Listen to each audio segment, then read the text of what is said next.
Hello साहब।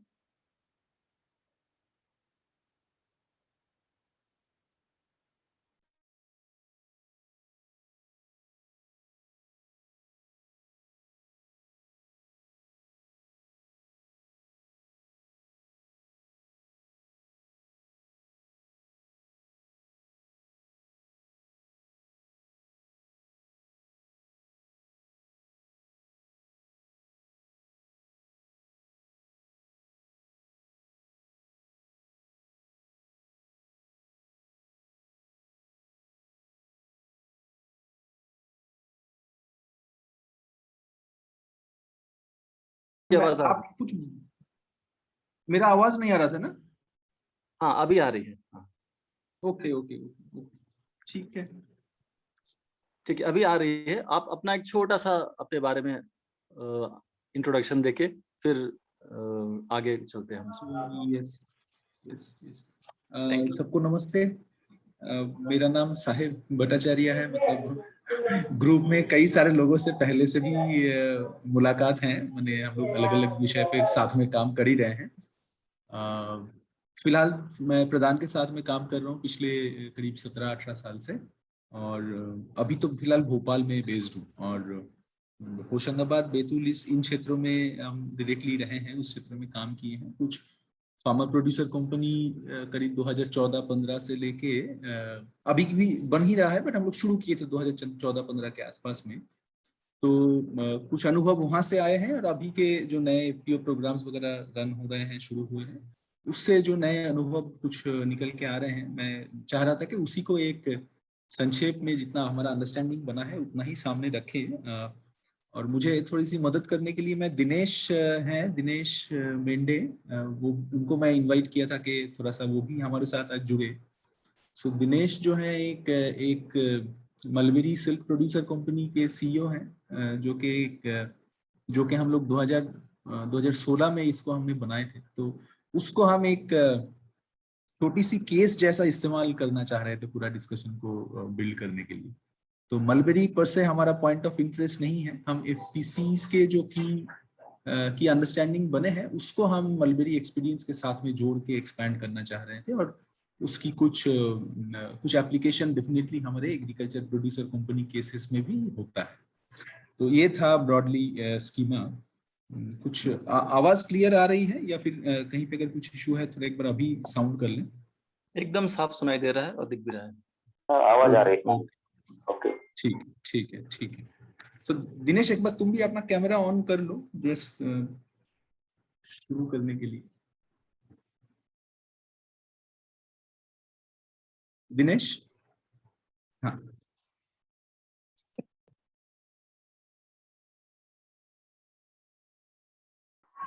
दिनेश तुम्हारा camera off है।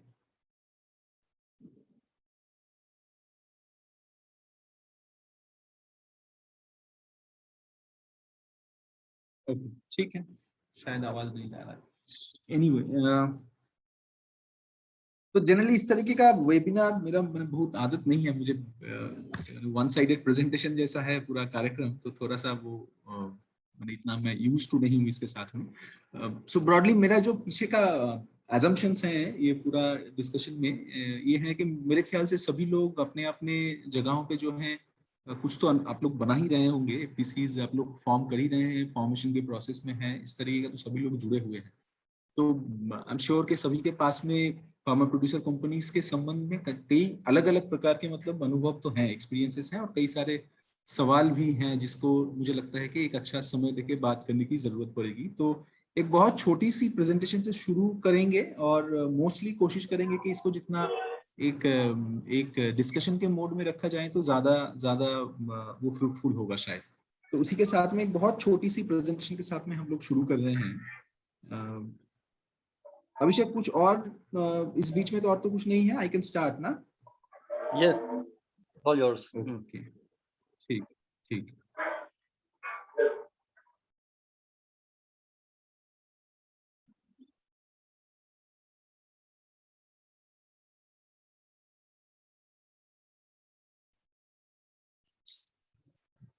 स्क्रीन विजिबल है ना?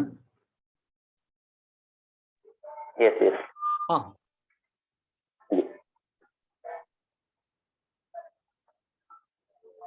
ओके,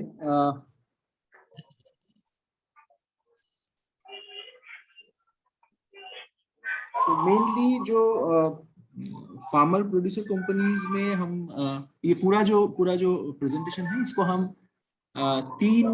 तीन हिस्से में रखना चाहेंगे। एक हिस्सा है जो बहुत basic understanding of farmer producer company, इसको थोड़ा सा एक्सप्लेन करेगा। उससे जुड़े हुए कुछ सवाल हम फ्लैग करेंगे, जो बेसिक अंडरस्टैंडिंग उससे जुड़े हुए कुछ प्रश्न हैं वो हम फ्लैग करेंगे, जो हमको समझ में आया है कि जरूरत है जिसके बारे में सोचने का। ये पहली हिस्सा होगा। दूसरी हिस्सा में उन सारे सवालों के कुछ जवाब हम लोग खोजने की कोशिश करेंगे। जब किन्हीं का माइक ऑन है, काइंडली उनको म्यूट कर सकते हैं। Thank you. दूसरा हिस्सा में हम जो है उन सारे सवालों के जवाबों को सतपुरा फार्मर प्रोड्यूसर कंपनी जो है उनके अनुभवों के माध्यम से समझने की कोशिश करेंगे। और तीसरा हिस्सा में जो है हम सारे जो सीख मिली है इस प्रोड्यूसर कंपनी को बनाने के दौरान, उसको हम थोड़ा एक्सपैंड करेंगे बाकी प्रोड्यूसर कंपनीज के बारे में जब बात करेंगे। एंड चौथा हिस्सा ऑफ कोर्स जो हमारा एक डिस्कशन के लिए हम सेशन को ओपन करेंगे। Okay, so the basic idea of farmer producer company as I understand is basically एक किसान है। किसान जो है वो अपनी पूंजी बोले चाहे कैपिटल बोले, वो एक कंपनी में इन्वेस्ट कर रहे हैं।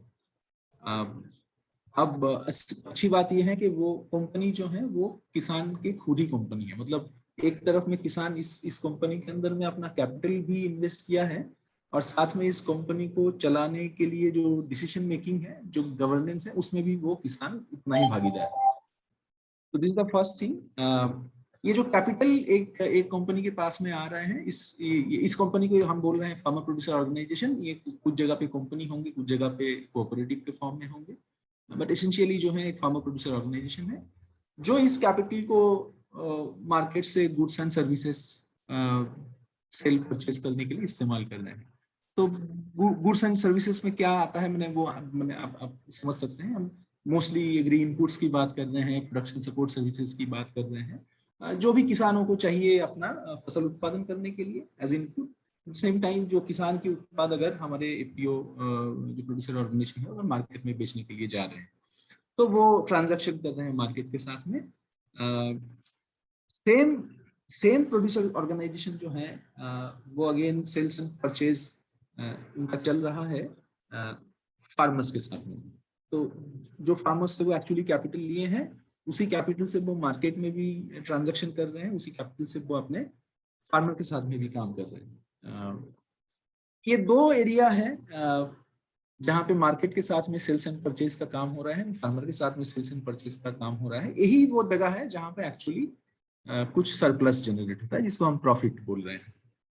और इवेंचुअली फार्मर प्रोड्यूसर कंपनी होने के नाते इसकी खासियत ये है कि ये प्रॉफिट जो बना, ये प्रॉफिट फिर हमारे प्रोड्यूसर्स को, जो फार्मर्स को, उसमें वापस जाता है। इसमें ये ट्रांजैक्शन तो इजी टू अंडरस्टैंड है, लेकिन जो ज्यादा क्रिटिकल मुझे हमेशा ही लगता है ये सवाल के ऊपर में, कि यहाँ पे किसान के पास में तीन प्रकार की रोल आ जाती है। एक तरफ में किसान जो है उनके फार्मर प्रोड्यूसर कंपनी के क्लाइंट है, मतलब जिनके साथ में प्रोड्यूसर कंपनी बिजनेस कर रहा है। साथ में ही वही किसान इन्वेस्ट भी कर रहे हैं प्रोड्यूसर कंपनी के ऊपर में, वो पैसा भी इन्वेस्ट कर रहे हैं। और वही किसान जो है प्रोड्यूसर कंपनी के बोर्ड में बैठ के कंपनी चलाने के बारे में निर्णय भी ले रहे हैं। ये है ये सबसे इंटरेस्टिंग पार्ट है मेरे समझ से। एक फार्मर प्रोड्यूसर कंपनी को बेसिक स्ट्रक्चर को हम लोग एक्सप्लेन करना चाहें तो इसमें अगर क्विकली कुछ भी चीज अंडरस्टैंडेबल नहीं है या फिर कुछ सवाल है तो अभी क्विकली ले सकते हैं, इसके आगे फिर हम लोग आगे बढ़ेंगे।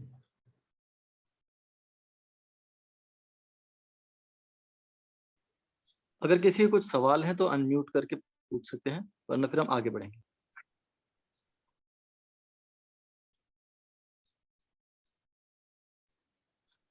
मेरे ख्याल से साहब आगे बढ़ जाना चाहिए, अभी सवाल नहीं आएंगे। बस मैं एक मिनट का ही पॉज लेंगे मैक्सिमम, से ज्यादा नहीं। तो ये अगर किसी के सवाल हैं तो हम अगर किसी के सवाल है तो वो चैट बॉक्स में डाल सकते हैं, तो फिर हम बीच में एक जगह रुक के उन सवालों का जवाब ले लेंगे। राइट, ठीक ठीक। तो ये पूरा जो एक प्रोड्यूसर कंपनी की जो अवधारणा है या प्रोड्यूसर ऑर्गेनाइजेशन की जो अवधारणाएं हैं, ये स्ट्रक्चर से कुछ सवाल निकल के आता है। सवाल नंबर 1 ये है कि ये जो हम मान रहे हैं कि मार्केट के ट्रांजैक्शन के साथ में और फार्मर्स के साथ में जब हम ट्रांजैक्शन कर रहे हैं उससे प्रॉफिट निकलेगा, ये जो हमारा मानना है, तो सबसे पहला सवाल ये आता है क्या सही में इसमें प्रॉफिट निकलेगा। ये सवाल को अगर थोड़ी सी अगर और खोले, इसका सीधी मतलब यह होती है ऐसा कौन सी प्रोडक्ट या ऐसी कौन सी सर्विस है जो जिसके ऊपर में एक बिजनेस आइडिया बनाया जा सकता है, वो सर्विस ऐसी हो जो किसान के लिए भी उतनी ही जरूरत हो, ताकि किसान उसको एक्चुअली उस सर्विस को एक्सेस करे, अवेल करे, और सेम टाइम उस प्रोड्यूसर कंपनी जो है ये सारे किसानों को ये सर्विस देने के लिए उनकी जो अपनी व्यवस्था उनको बनाना पड़ेगा, उस व्यवस्था चलाने का जो पैसा है वो भी उससे निकाले। तो सबसे पहला सवाल यही आता है कि ऐसा कौन सी वो प्रोडक्ट है, ऐसा कौन सी वो सर्विस है जिसको हम एग्रीगेट करें छोटे किसानों के लिए, वो किसानों के लिए सिग्निफिकेंटली फायदा जनरेट करेगा, प्रॉफिट जनरेट करेगा, at the same time producer company का भी ऑपरेटिंग कॉस्ट बनाएगा। मतलब वो चीज है प्योरली बिजनेस केस।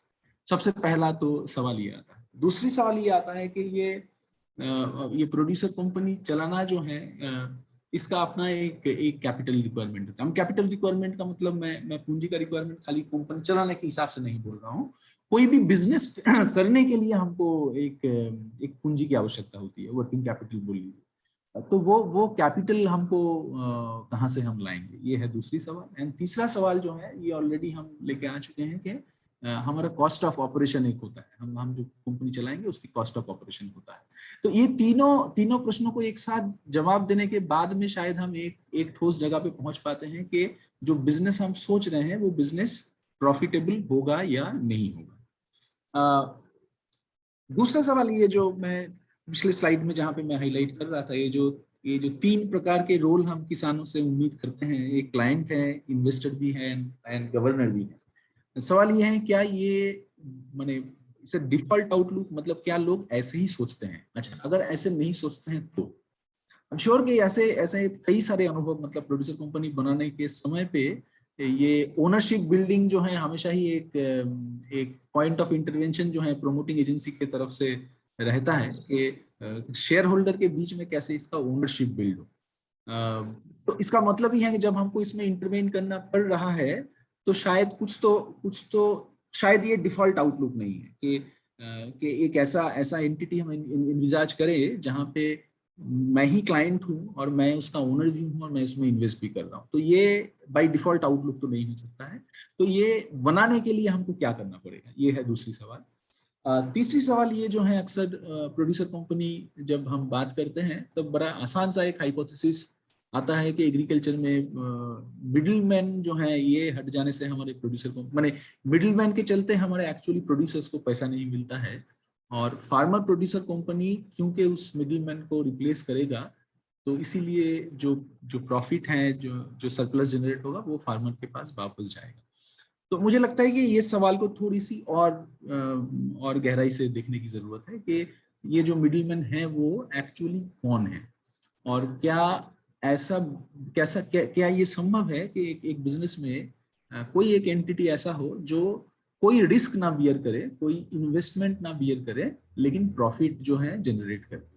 तो अगर ये प्रिंसिपल जो है हमारे फार्मर प्रोड्यूसर कंपनी के लिए भी लागू होता है और मिडिलमैन के लिए भी लागू होता है। तो कोई मिडिलमैन बिना रिस्क लिए हुए, बिना इन्वेस्टमेंट किए हुए एक बिजनेस के अंदर में रेवेन्यू जनरेट कर पा रहा है, ये कितना संभव है, कितना सच है, पॉइंट नंबर 1। दूसरा है, अगर सच नहीं है इसका मतलब है कि इस बिजनेस में रहने का एक कॉस्ट है। तो क्या हमारे प्रोड्यूसर कंपनी उस सो कॉल्ड मिडिलमैन को रिप्लेस करके ऑपरेट कर पाएगा और उससे ज्यादा एफिशिएंटली ऑपरेट कर पाएगा? तो कुल मिलाकर सवाल इसमें आता है कि फार्मर प्रोड्यूसर कंपनी जिस मार्केट एंटिटी को रिप्लेस करने जा रहा है या जिसका जगह वो लेने जा रहा है, क्या उस जगह में जो पहले से लोग बैठे हुए हैं उनकी तुलना में हमारे प्रोड्यूसर कंपनी के पास में कॉम्पिटिटिव एज क्या है।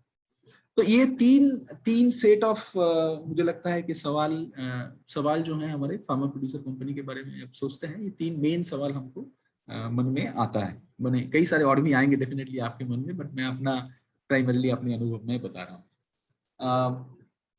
ये तीनों सवाल की लाइट में जो है हम थोड़ा सा Satpura women silk producer company की बात करेंगे। तो Satpura silk producer company, Dinesh आप मेरे साथ में हैं, मैं मूव कर रहा हूं, जहां पे हमको आपका मदद चाहिए होगा मैं आपको इनवाइट करूंगा, है ना? ओके जरूर। Okay yes. सो या तो दिनेश आप प्लीज को रन थ्रू करेंगे, आप रन थ्रू करिए, मैं ऑपरेट करता हूँ, आप रन थ्रू करिए, मुझे लगता है वो अच्छा रहेगा। आपको भी काफी पता ही है, आप भी करेंगे तो कोई प्रॉब्लम नहीं है। जिस तरीके से साहिब अभी तक, हाँ सॉरी, हेलो, नहीं प्लीज कंटिन्यू। ओके। जिस तरीके से साहिब अभी तक ब्रीफ किए हैं एपीओ पे, एपीओ होना नहीं होना, या वो एपीओ किस तरीके से होना चाहिए, एक फार्मर्स ऑर्गेनाइजेशन का एक किस तरीके का ढांचा हो इसमें, और थोड़ा सा एक मलबेरी हमारा एक एपीओ है सतपुरा कंपनी लिमिटेड करके, जो बैतूल डिस्ट्रिक्ट में बसता है, और हम लगभग बैतूल डिस्ट्रिक्ट के 38 गांव में काम करें। तो इसमें यही है, इनिशियली जब हमने प्रधान से काम किया था, तो शुरुआत में जिस तरीके से हमको चैलेंजेस आए हैं, वही मैं आपके सामने अभी रखूँ, जिसको हमने समझा, परखा, और उसको फाइन ट्यून करके एक नए इंस्टीट्यूशन में उसको हमने इसमें आए हैं, जिसको हमने सतपुरा कंपनी एक इंस्टीट्यूशन बना। तो एक्चुअली जब मलबेरी एक एक्टिविटी शुरू किया गया था, तब किसी तरह का इंस्टीट्यूशन नहीं था। इसको इस तरीके से देखा गया कि चलो एक एक्टिविटी है, इस एक्टिविटी को रन करना चाहिए, लोगों को एक लाइवलीहुड मिलना चाहिए। पर ये एक कौन लोग होंगे, ये इसका भी हमको उतना आइडिया नहीं था, या उसको हम सिलेक्ट नहीं कर पा रहे थे। हम गाँव में जाके दीदी से बात करना, दीदी को इस एक्टिविटी के बारे में बताना, यही एक हमको समझता कि एक्टिविटी को गाँव में प्रमोट करना है। पर गाँव में गरज किसको है, क्या है, ये हमको बहुत ज्यादा समझ में नहीं आ रहा था। तो जी, जब शुरुआत में जिस तरह से काम किया, बहुत हद तक स्कैटर्ड रहा है। एक गांव में जाना, 1-2 लोगों के साथ, 4-5 लोगों के साथ, तो कभी हम इसको बिजनेस मोड में देख नहीं पा रहे थे। चलो एक एक्टिविटी है, इसको रन करना है, कहीं से फंड आ रहा है, कहीं हमने इसको अपना एक्टिविटी के तौर पे देख रहा है, लाइक दैट। पर जब इसको देखा गया, समझा गया कि एक्टिविटी के माध्यम से कोई इस तरीके से कोई इंस्टीट्यूशन बनाया जा सकता है, या इस एक्टिविटी के माध्यम से ऐसा कोई बिजनेस मॉडल क्रिएट किया जा सकता है, और ये बिजनेस मॉडल से दीदी का फैमिली का एक इवन ऑल्सो दीदी का एक सोसाइटी में एक इम्पैक्टफुल दीदी को एक लाइफ जीने का जरिया मिल सकता है। वो जिस दिन समझा, उस तरीके से उस दिन से एक फोकस आ गया कि नहीं, कोई एक इंस्टीट्यूशन होना जरूरी है, चाहे वो एफपीसी हो सकता है, एफपीओ हो सकता है, या आपका फेडरेशन हो सकता है। तो हमने शुरुआत में इसमें इनफॉर्मल फेडरेशन में हमने काम करना शुरू कर दिया, और उसमें शुरुआत में जब शुरू किया है, कि काफी लंबी जर्नी 10-15 साल की। तो शुरुआत में इसको एकदम, जैसे जो टाइमलाइन आपका स्क्रीन पे आई है, तो 2002 से इस में शुरू किया, मलबेरी को इनिशिएशन हुआ है कि चलो गवर्नमेंट एक्टिविटी है, इसको गांव में दीदी तक पहुंचाना चाहिए, इसमें अच्छा सा पोटेंशियल है। पर ये पोटेंशियल जो है, ये जो प्रोफेशनल से सो कॉल्ड हम साहब जैसा, उनको पता है, पर जो दीदी है या जो भी हमारा शेयर होल्डर होगा, या जो बेनिफिशियरी होगा, उसको उसका पोटेंशियल के बारे में पता है क्या? दीदी उसके बारे में पूरी तरह से जानती है क्या? उसका नॉलेज है क्या? इसका मार्केट क्या होगा? इसका रिटर्न क्या मिलेगा? नूडल्स वूडल्स मिलेगा क्या? तो क्या वहाँ पर नूडल्स नहीं होगा शायद। ठीक है, तू खाते रहे, मैं पूछ के आ रहा हूँ।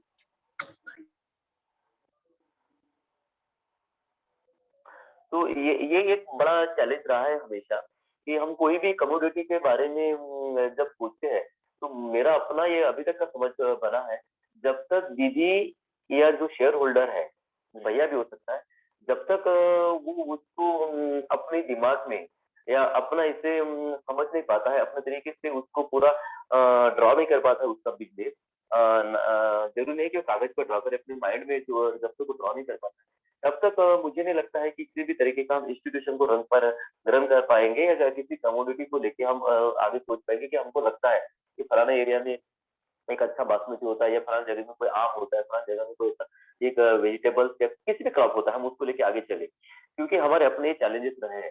तो वो मुझे एक हमेशा लगता है कि जिस कम्युनिटी पे हम काम कर रहे हैं, वो कम्युनिटी के आइडिया भी, वो कम्युनिटी का पूरा बैकग्राउंड भी हम दीदी समझे, वो जो हमारे शेयर होल्डर लोकल रहेंगे, हम उनसे पता करें, क्योंकि बहुत आसान रहेगा हमको सामने इसको लेके जाने में। जैसे कि हमने शुरुआत में शुरू किया था कि 2002 से हमने जब काम शुरू किया, तो वही हमने देखा गया कि यार 2010 तक हम एकदम पिछले 7-8 साल तक हम इतना ज़्यादा समस्याओं में घिरे रहे कि पिछले 7-8 साल में किसान को बहुत ज़्यादा कोई प्रॉफ़िट नहीं हो रहा था, क्योंकि हम जानते थे इसमें प्रॉफ़िट होता है, पर दीदी नहीं जान पाती। दीदी ने कभी उसको ओनर किया ही नहीं था। जब तक दीदी खुद ओनर नहीं बनी उसका, जब तक दीदी ने उसका ओनरशिप नहीं लिया, तब तक ये चैलेंजेस आते रहे। तो ये इसको दीदी को ओनरशिप लाने के लिए कुछ हम अलग-अलग तरीके के एक पायलट प्रोजेक्ट समझिए, या कुछ प्रोग्राम समझिए, कुछ डेमोन्स्ट्रेशन इस तरीके से हमको करना पड़ेगा, या हमने किया है। जैसे कि पहले जब हम गए तो जो गवर्नमेंट का जो आइडिया था उसको लेके गाँव में गए, जो कि बाबूजी टाइप का लगा, दीदी को भी लगा कि हाँ इस तरीके का एक्टिविटी है कि एक एक्टिविटी करेंगे तो हमको 60-70 हज़ार रुपए देने सब्सिडी मिलेगा। दीदी को एक अपना सोच था कि भाई by one get one free, मैं एक मलबेरी करूँगा तो मुझको ये इतना पैसा मिलेगा। वो दीदी का अपना समझ था। पर एक्टिविटी का कुछ अपना ही टर्म्स एंड कंडीशन था, जो दीदी नहीं सोच पा रही थी। दीदी नहीं सोच पा रही है ये बोलने से अच्छा है कि हम समझा नहीं पा रहे थे। हम दीदी को ये बता नहीं पा रहे थे, कभी समझ ही नहीं हुई कि नहीं इसमें से ऐसा हो सकता है। और एक तरफ हम दूसरे इंस्टीट्यूशन के साथ इसका तुलना कर रहे थे। ये मुझे कभी भी इसको विश्वास नहीं करूँगा कि किसी और इंस्टीट्यूशन के साथ हम उसके कंपैरिजन करें, क्योंकि सबके अपने चैलेंजेस हैं, सबके अपने अपने फायदे नफ़े नुकसान हैं। तो उसके साथ हमको अपना-अपना ये समझ के दीदी के साथ बैठ के करना पड़ेगा। तो 2010 तक हम काफ़ी ये देख ही सकते हैं आप, 2012 में भी शुरू किया है, 2010 आते थे दीदी को किसी भी तरीके का प्रॉफ़िट नहीं था। इसी समय में हमने अलग-अलग ये किए कि एक बार प्लांटेशन करते हैं तो हमको 15 साल तक प्लांटेशन करने की ज़रूरत नहीं है, ये हमारा एक बड़ा बेनिफिट। साल में 4 क्रॉप आते हैं, तो भी दीदी एक 4 क्रॉप का फ़ायदा नहीं उठा रहे। तो इसमें गैप क्या है? तो हमको लगा कि जब प्लांटेशन करते हैं, फिर जिसका गेस्टेशन पीरियड है, उसका अपना ही बड़ा महत्व है उसको सस्टेन करने में। यदि हम उसको इनकैश नहीं कर पाएँगे, यदि उसका बेनिफिट दीदी को नहीं मिल पाएगा, तो मलबेरी कभी भी हम सक्सेस नहीं कर पाएँगे। तो उसमें हमने इंटरक्रॉपिंग का डाला। उस इंटरक्रॉपिंग में दीदी को डाइवर्ट कर दिया कि मलबेरी ऐसा कुछ होता नहीं है। 2-3 महीने के लिए आप इंटरक्रॉपिंग के ऊपर डाइवर्ट हो जाइए। वो भी इंटरक्रॉपिंग के क्रॉप है, दीदी ने पूछ के क्या लगाना चाहिए, ऐसा क्रॉप तो दीदी के इसमें डाल दिया कि ऐसा क्रॉप डाल दिए जिसमें इंसेक्टिसाइड पेस्टिसाइड का यूज़ ना हो। तो दीदी ने अपना ऑनियन है, रेडिश है, धनिया है, मूली है, इस तरीके के छोटे-छोटे ड्यूरेशन के पत्ता गोभी तरीके के 2-3 क्रॉप डाले। तो दीदी 3-4 महीने में उससे 5 से 7 हज़ार रुपए निकालती रही, जो उसका बाज़ार चलता रहा, और अल्टीमेटली मलबेरी ग्रो हो गया। तो ये तब ये देखा गया कि यार जब गेस्टेशन पीरियड खत्म हो गया, दीदी वहाँ खेत से लगी रही, और दीदी का इनकम डे 1 से ही या से ही उसका इनकम शुरू हो गया। तो दीदी को एक अपना ओनरशिप दिखा, या वो उसको मिला कि नहीं इसी खेत से मुझे सब कुछ मिल रहा है। तो वो जब होते-होते मलबेरी अटेंड हुआ, मलबेरी से फर्स्ट क्रॉप हुआ, दीदी को अच्छा लगा कि यार बहुत बढ़िया है। मैंने कुछ तो किया नहीं, उसको मुझे 2-4 5-6 हज़ार रुपए मिल गया। तो इसमें भी फिर ये है कि पूरा डिपेंडेंसी था। हम कोई एफपीएस या एफपीओ बनाना चाहेंगे तो सबसे पहले हमको डिपेंडेंसी मार्केट इसके बारे में बहुत हद तक क्लैरिटी करना, क्लैरिफाई होना पड़ेगा, क्लैरिटी लानी पड़ेगी, और सबसे बाद इससे जितना हो सके उतना मिनिमाइज़ करना। जितनी हमारी डिपेंडेंसी ज़्यादा रहेगी, जितने हमारा प्रोड्यूस हम बाहर निकालेंगे, उसको बेचेंगे कहाँ, कौन से समय, कौन से क्रॉप का क्या महत्व है मार्केट में। यदि हमको ये नहीं पता है, तो शायद हम उस कमोडिटी का सही तरीके से फायदा दीदी को या हमारे शेयर होल्डर है, उसको हम नहीं दे पाते।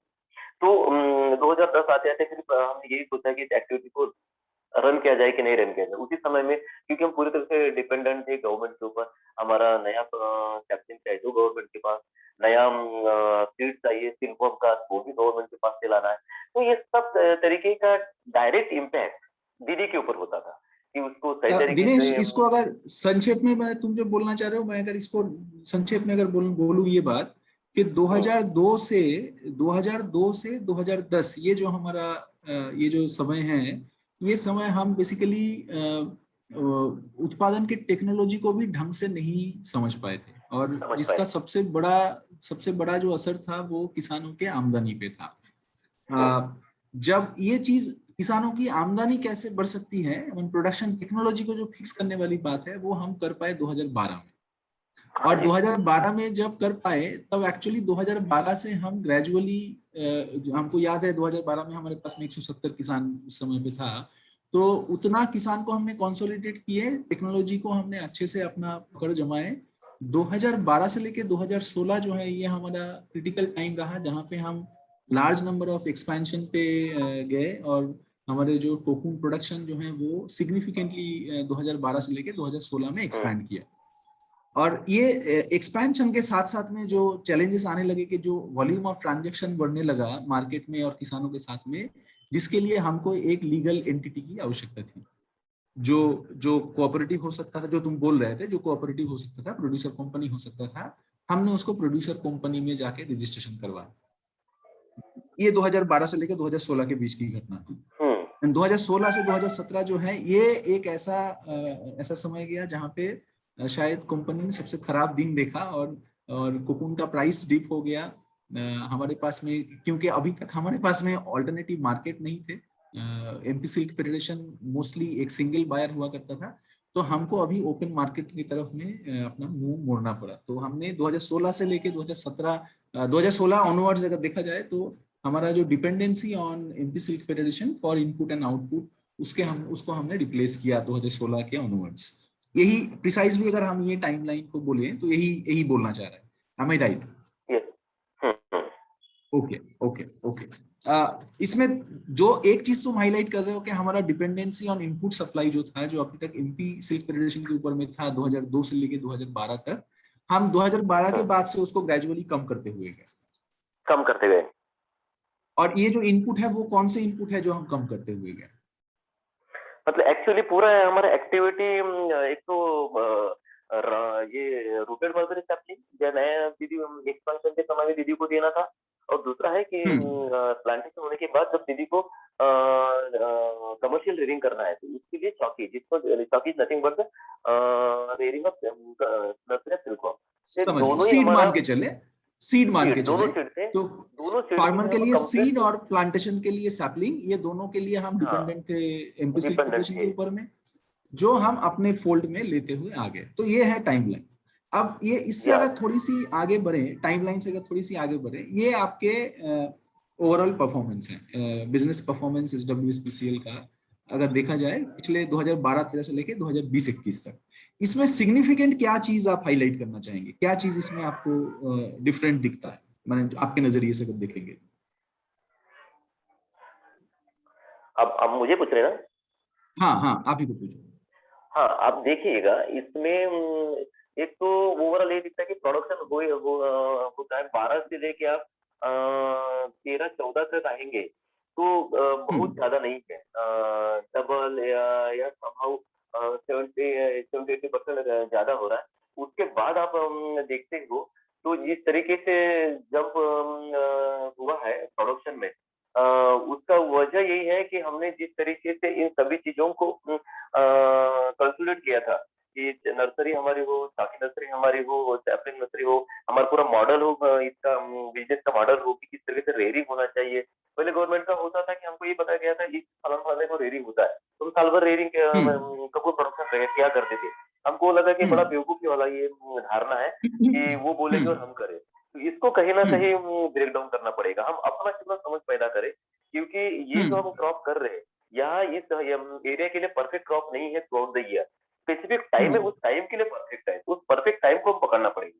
तो उसके पहले हम देखते हैं, मैं समझ गया टेक्नोलॉजी तो मैं समझ गया, लेकिन ये सिग्निफिकेंटली बिजनेस में जो आपके ओवरऑल बिजनेस परफॉर्मेंस में जो इम्प्रूवमेंट है वो पिछले अगर 8-9 साल का हम देखें, उसमें एक सिग्निफिकेंट है कि हमारा कोकून प्रोडक्शन जहाँ पे 13 टन का कोकून प्रोडक्शन होता था, वो मैक्सिमम कोकून प्रोडक्शन हमने पहुंचा दिए 1,74,000 kg में।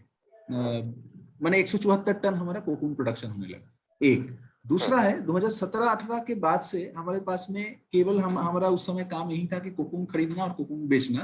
2017-18 के बाद से हम अपना कोकून को धागा बनाने वाला काम भी शुरू किए, क्योंकि हमको मार्केट में जो है कोकून का प्राइस मिलने में दिक्कत हो रहा था, और जिसके चलते हमारा धीरे धीरे करके आपका जो यर्न प्रोडक्शन है, जो धागा बनाने वाला काम है, इसका लेकिन शेयर जो है ग्रेजुअली आपका करीब 3 टन 3.5 टन आपका धागा आप बना दिए।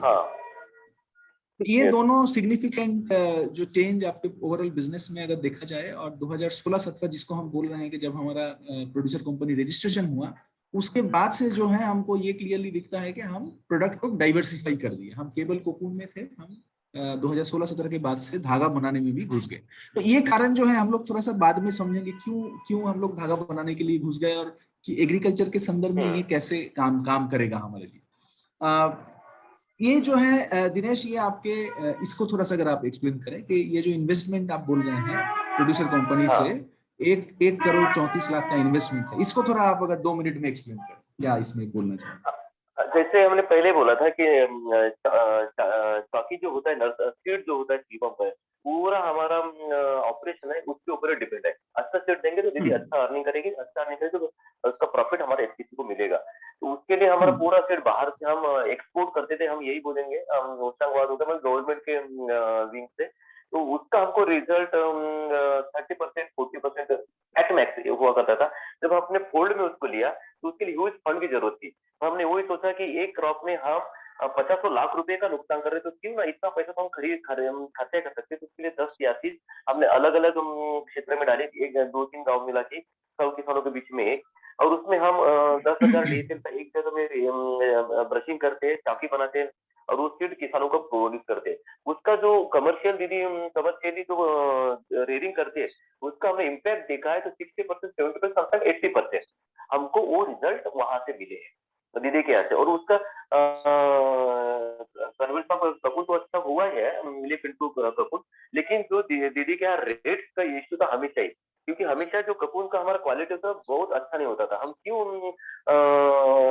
इसमें डायरेक्ट रीलिंग में, क्योंकि हमारा इसके पीछे हमारा ये बैकग्राउंड रहा है, हमारा बैक कैलकुलेशन ये हमेशा रहा है कि हमारे पास यदि धागा हम बनाएंगे तो उसके लिए हमको क्वालिटी ऑफ कपूर चाहिए। तो क्वालिटी ऑफ कपूर हम तभी बना पाएंगे जब हमारे पास अच्छा क्वालिटी का सीड होगा। तो शेयर से हमने खुद अपने फोल्ड में लेके हमने हेल्दी ताकि दीदी को दिया, उसका दीदी को अच्छा रिटर्न मिला। दूसरा इंक्यूबेशन चैम्बर जो बाहर से हम गवर्नमेंट के यहाँ से ड्रेनेज होते हैं साउथ में, वहां से एनएसओ से हम कर्नाटका से डीएचएस बुलाते, डिजिटल बोलते, एग बोलते हैं, वो सिलिकॉन के एग बुलाते हैं, वो इंक्यूबेशन चैम्बर होते हैं। जनरली गवर्नमेंट से हमें देखा गया कि एक छोटे से रूम में रखा जाता है, उसमें कूलर लगाया जाता है, उसमें ह्यूमिडिफायर लगाया जाता है और अंधारा करके रखा जाता है कि ये आपको इंक्यूबेशन चैम्बर है।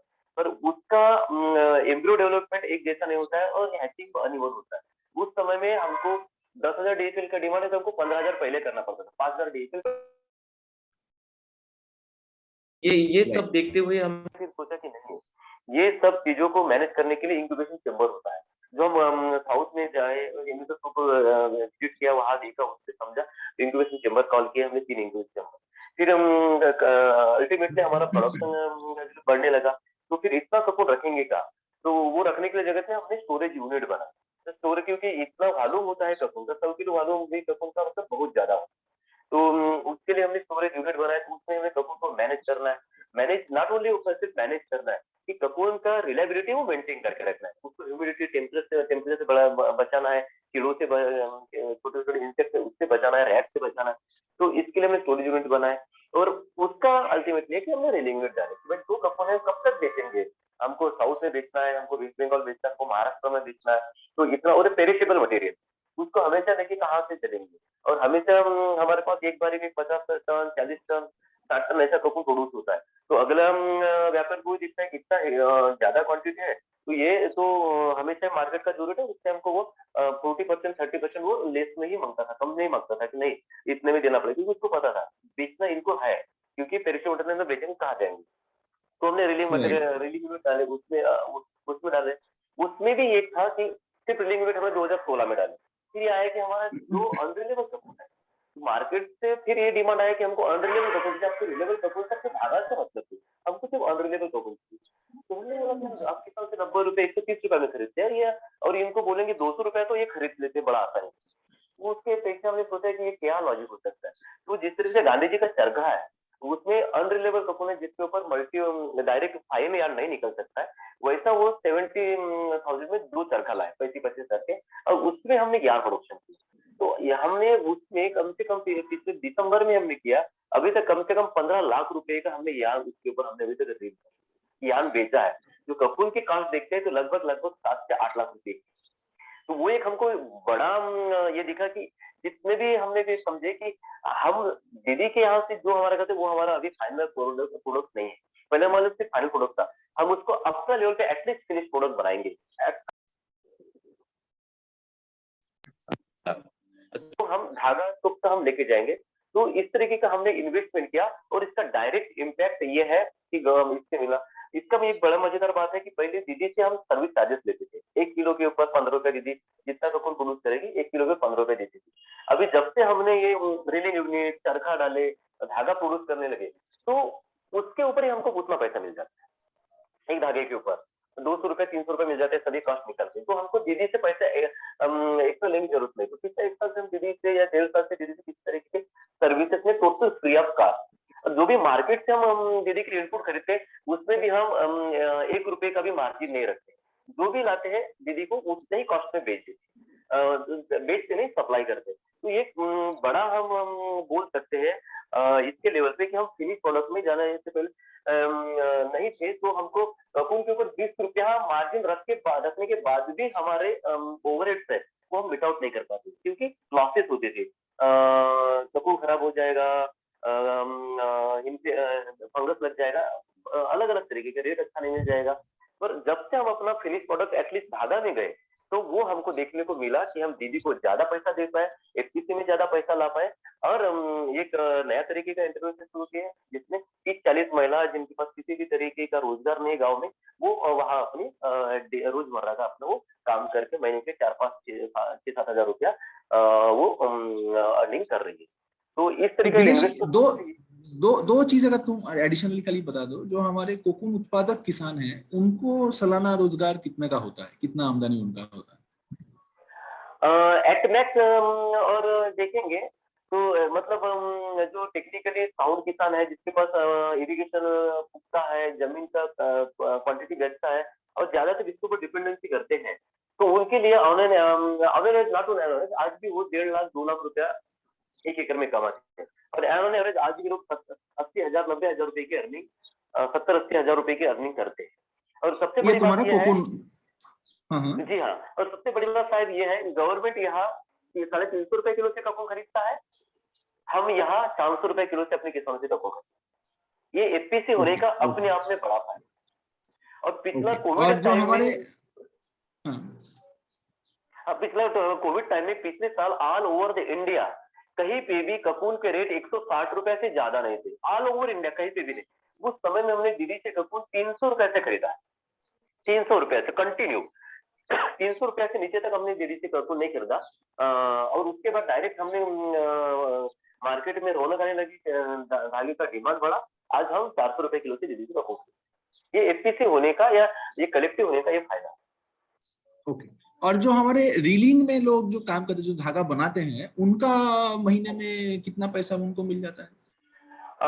वो टास्क बेसिस पे काम करते हैं। पहले तो उनका ये था कि हमको महीने का 3,500-4 हजार मिल जाए तो हम खुश है, और वो बहुत हैप्पी थे इसमें कि 150 रुपए रोजी दीजिए, हम भी बड़े खुश थे उनको 4200 या 4,500 रुपए देने में। फिर एक दिन ऐसे दीदी के साथ बैठ के बात किया कि दीदी आपको जितना पैसा मिलना चाहिए उतना नहीं मिल रहा है, ऐसा हमको फील हो रहा है, इसमें किसी का काफी फायदा हो रहा है, क्योंकि आप दिन में 1.5 किलो 2 किलो धागा निकाल रहे हो, 150 रुपए लेके जा रहे हो।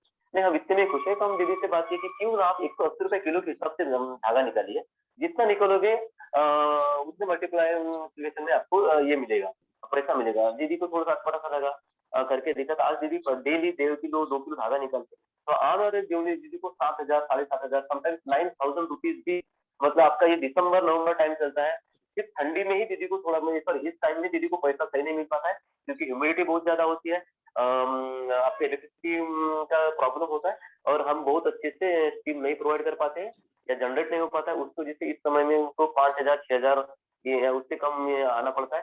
अदरवाइज 6, 7, 8, 9 हजार रुपए तक दीदी पैसा कमाती है और जा रही है। ओके तो और ओके उनके ऊपर कोई मैनेजरियल ऐसा कोई स्ट्रक्चर नहीं है, ये सबसे बड़ी बात है। उनको सिर्फ एक बार बताया गया बेसिक क्या है, इसको डेनियर कैसे बोलेंगे, इसका रेंडेटा कैसे काउंट करोगे, आपका इसका कपून किसको बोलोगे, रिलेबल अनरिलेबल।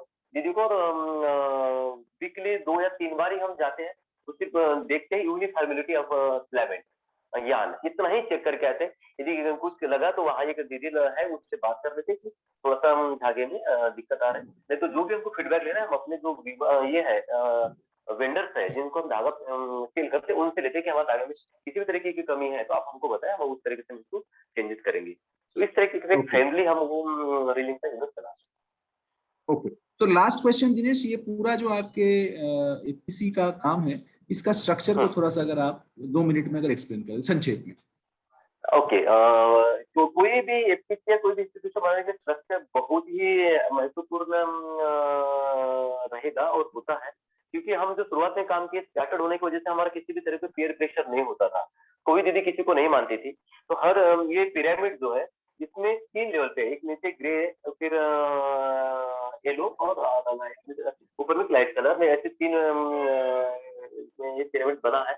नीचे में लिखा है 50 महिला रेशम समिति at village level, each comprise of 20 to 50 producer. मतलब गांव लेवल पे जितने लोग हैं, जिस तरह से एसएच जो होता है सेल्फ हेल्प ग्रुप, उस तरह से गांव लेवल पे हमारा एमआरएस है, महिला रेशम समिति। एक गांव में जितना दीदी लोग हैं वो एक एमआरएस का हिस्सा है। उस एमआरएस में आके वो अपना प्लान करते हैं, उसके इर्द गिर्द अपना सोचती है, हर फोर्टनाइटली बैठते हैं, उनका अपना सुपरवाइजर होता है, वो उसको सिलेक्ट करती है और उसके साथ मिलकर वो गाँव लेवल पे अपना अच्छा बुरा जो भी एक्टिविटी का है एक दिन वो प्लान करती है, उसमें एक्टिविटी को आगे लेके जाती है। उसके बाद उस हर समिति से एक दीदी ने इलेक्ट करके रखा है, उसको उन्होंने नाम दिया संचालक मंडल, हम उसको बोलते हैं जनरल बॉडी। तो इस संचालक मंडल हर क्वार्टरली मिलता है, उसमें जितने भी अपने गांव लेवल पे वो दीदी जो आती है रिप्रेजेंटेटिव एमआरएस से, मैनेजमेंट समिति से, वो पूरा अपना कच्चा चिट्ठा लेके आते हैं वहां से दिमाग में कि क्या क्या समस्याएं आई है या किस समझ नॉट ओनली समस्या, किस किस तरीके से हमने अच्छा काम किया है और जो भी कुछ दिक्कत आई तो हमने किस तरीके से उसको चैलेंज नहीं लेके उसको अपॉर्चुनिटी समझ के उसको हमने पार पाया।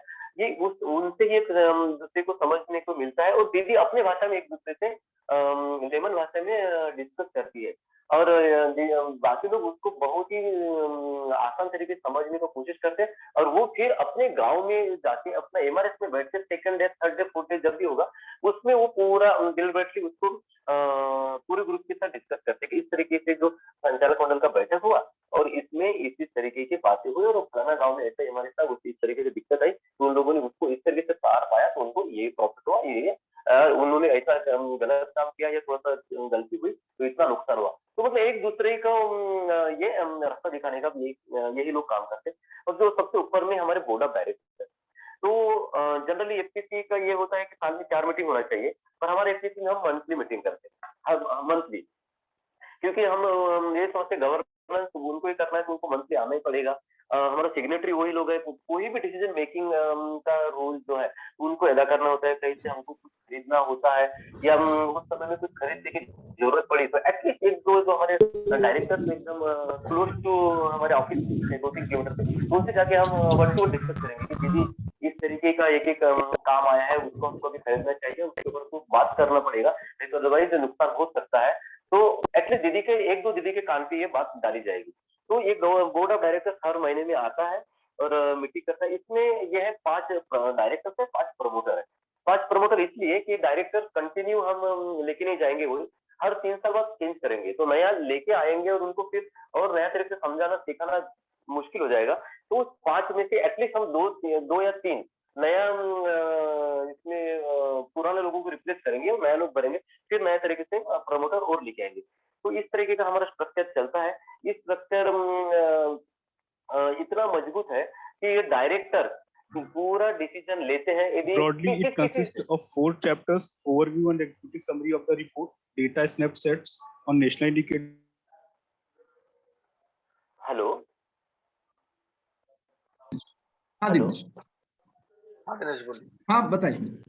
हाँ, तो ये डायरेक्टर्स आपका जरूरी नहीं कि हमारा कोई डायरेक्टर लिखा पढ़ा नहीं, बस यही है हम जब भी एफपीसी बनाए या जब भी इंस्टीट्यूशन का हम फॉर्मेशन करें, तो डायरेक्टर्स को इस तरीके से हमको ये बताना पड़ेगा बिजनेस का एक एक बारीकी, क्योंकि आज हम गारंटी से बोलते हैं यहाँ से हम भी हट जाएंगे तो सतपुड़ा रन करेगा, क्योंकि हमारे डायरेक्टर्स में उस तरीके की ताकत है।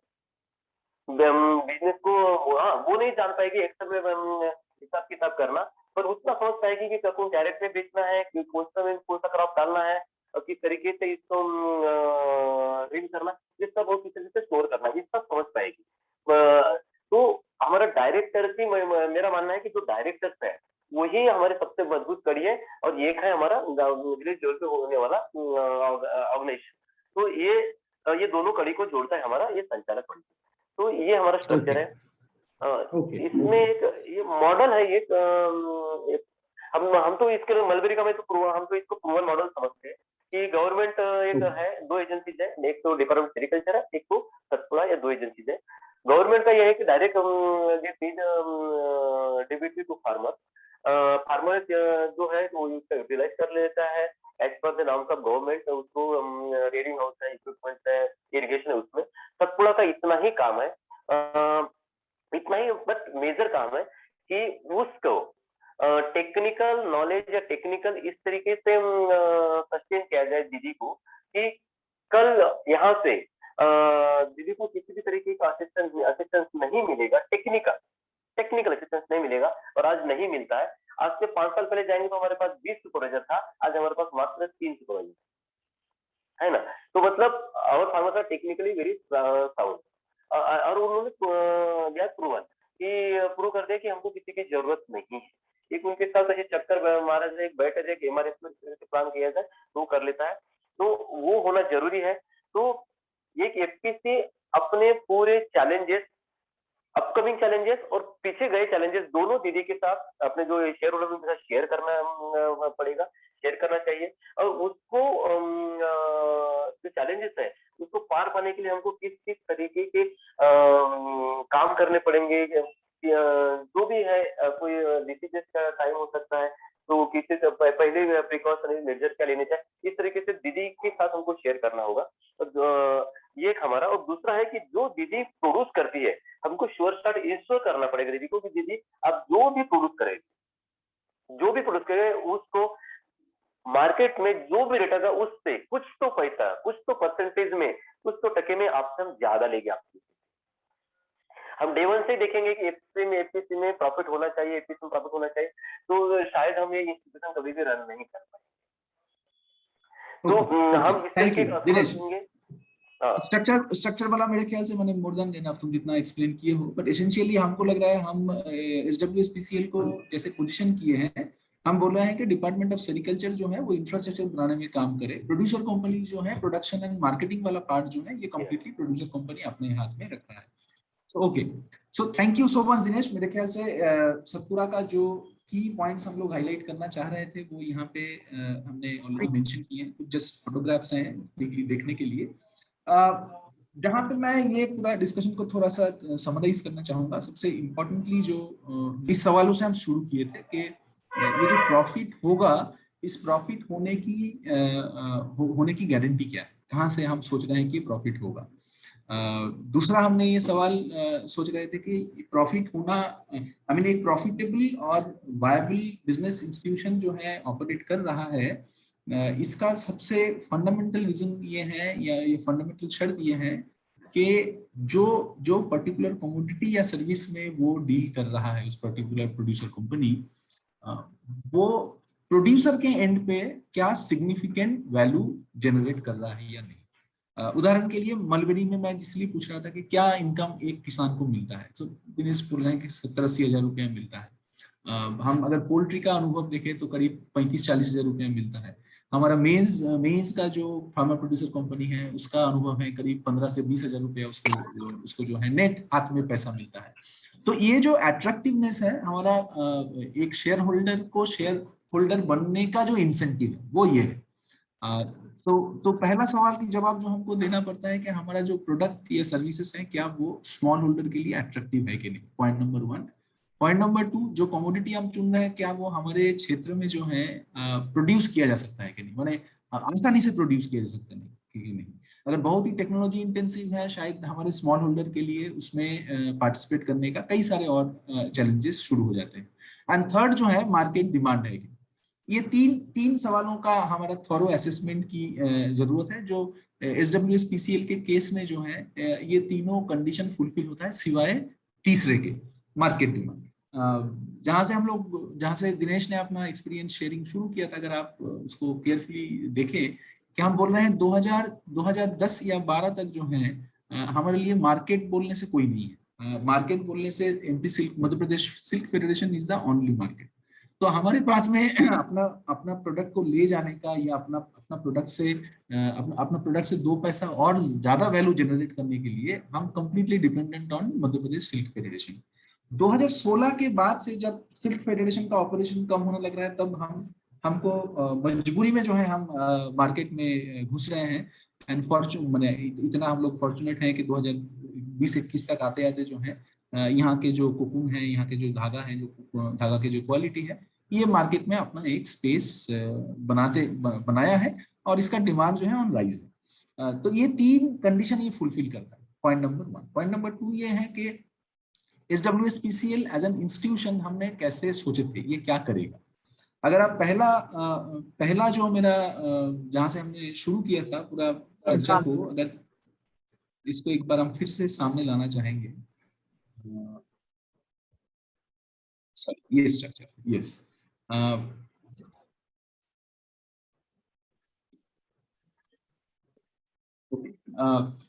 ये जो फार्मा प्रोड्यूसर कंपनी है, मैं अगर कुछ समय के लिए मान लूं हमारा मतलब इस जगह पे हम सतपुरा वीमेन सिल्क फेडरेशन को कुछ समय के लिए इमेजिन कर लें।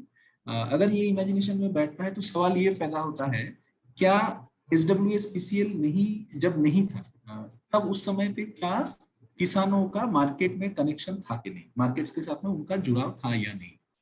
तो डेफिनेटली कोई ना कोई तरीके से जुड़ाव था, अदरवाइज वो प्रोडक्ट जो है वहाँ पे सर्वाइव नहीं कर पाता। अगर वो केवल खाने के लिए लोग प्रोड्यूस करते हैं तो अलग बात है, कोई चीज वो कमर्शियली प्रोड्यूस कर रहे हैं जिनका खुद का यूटिलाइजेशन नहीं है, जिसको आपको बेचना ही है, वो सर्वाइव तभी करेगा जब मार्केट का अपना कोई सिस्टम होगा वहां से सामान लिफ्ट करने का, खरीदारी करने का। तो वो जगह में हमारे बैठे हुए थे मध्य प्रदेश सिल्क फेडरेशन। तो हम उस जगह पे जो है एक नया एंटिटी जो है एक फार्मा प्रोड्यूसर कंपनी को वहां पे इमेजिन करके प्लेस की। तो सवाल अब ये पैदा होता है, क्या सतपुरा सिल्क प्रोड्यूसर कंपनी का रिलेटिव एडवांटेज क्या है एज मध्य प्रदेश सिल्क फेडरेशन। ये सवाल जो है हमारे agriculture commodity, horticulture commodity, any commodity जिसके ऊपर में हम एक फार्मा प्रोड्यूसर कंपनी बनाने के लिए सोच रहे हैं, ये सब के लिए ये सवाल लागू होता है कि अगर हम बोल रहे हैं कि टोमेटो प्रोडक्शन, एग्रीगेशन, मार्केटिंग में हम काम करेंगे, एक फार्मा प्रोड्यूसर कंपनी काम करेगा, तो सवाल ये है कि वो ऐसा कौन सी एंटिटी, या तो वो नया तरीके का मार्केट कनेक्ट बिल्ड करेगा। इसका मतलब ये है कि पहले आपको नॉन प्रोड्यूसर को प्रोड्यूसर बनाना पड़ेगा, उनका सामान एग्रीगेट करना पड़ेगा, तब आपको मार्केट में ले जाना पड़ेगा। अदरवाइज अगर ऑलरेडी प्रोडक्शन जोन में वो बैठे हुए हैं तो हमको देखना पड़ेगा कि हमारा जो रोल, जो एक प्रोड्यूसर कंपनी जिस रोल के लिए हमने सोचे हैं, उस रोल में आज के दिन में कौन प्ले कर रहा है और हमारा कॉम्पिटिटिव एज क्या है उस एग्जिस्टिंग सिस्टम के ऊपर में। तो दिनेश का जो नरेशन था उससे एक तो चीज क्लियरली ये समझ में आया कि शायद हमारा प्रोड्यूसर कंपनी ज्यादा एफिशिएंट था तभी हम सेम प्रोडक्ट के लिए एक किसान को डिफरेंशियल प्राइस ऑफर कर पा रहे। जो कोकून हम सिल्क फेडरेशन 300 में प्रोक्योर कर रहा था, वही कोकून अगर आप 350 में आप प्रोक्योर कर रहे हैं, इट मींस के और करने के बाद भी अगर आप प्रॉफिट में रन करें, इसका मतलब ये है कि आपका एफिशिएंट, माने आपका ऑपरेशन ज्यादा, प्रोड्यूसर कंपनी का ऑपरेशन ज्यादा एफिशिएंट। तो प्रोड्यूसर कंपनी को हमने यहाँ पे प्लेस किया, बेसिकली जो पोजिशनिंग की हम लोग बात कर रहे थे।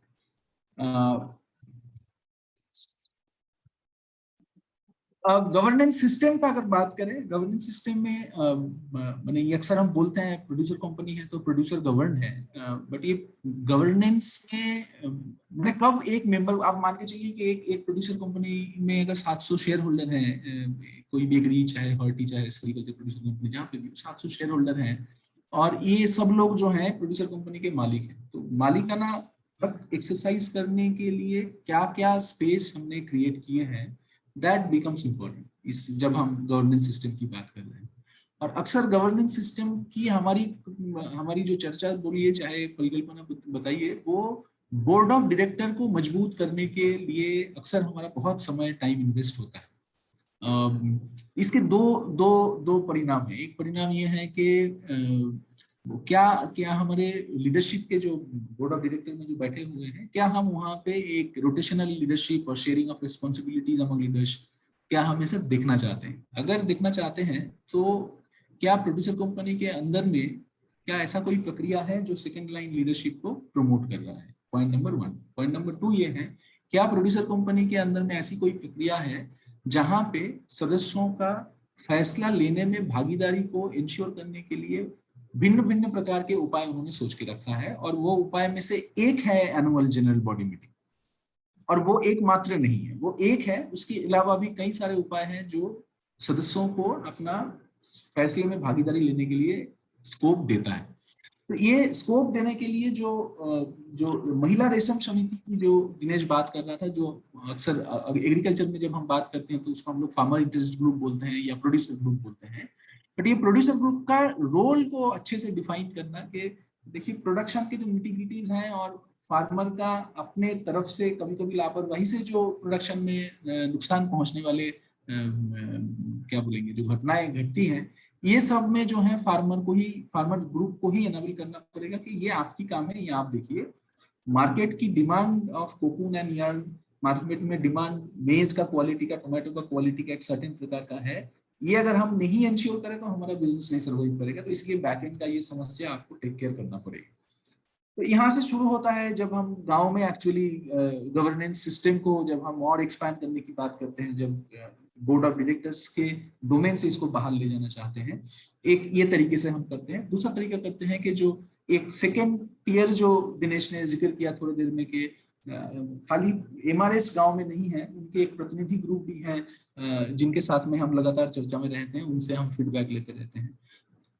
शायद हमको और क्रिएटिवली अपन सोच सकते हैं क्या ये जो विलेज रिप्रेजेंटेटिव्स के ग्रुप हैं, इनको कंपनी का ऑपरेशन में कहाँ पे और इन्वॉल्व कर सकते हैं। उदाहरण के लिए क्या हमारा एक स्टॉक मैनेजमेंट कमिटी हो सकता है जो ये जो गांव से जो प्रतिनिधि लोग आ रहे हैं इसका एक छोटी सी ग्रुप जो बेसिकली हमारा स्टॉक का मेंटेनेंस देखेगा, वो ठीक से मेंटेन हो रहा है या नहीं हो रहा है। तो क्या इस प्रकार के अलग अलग थीम्स में हम अपने एक्सटेंडेड लीडर्स को और एंगेज कर सकते हैं कि नहीं।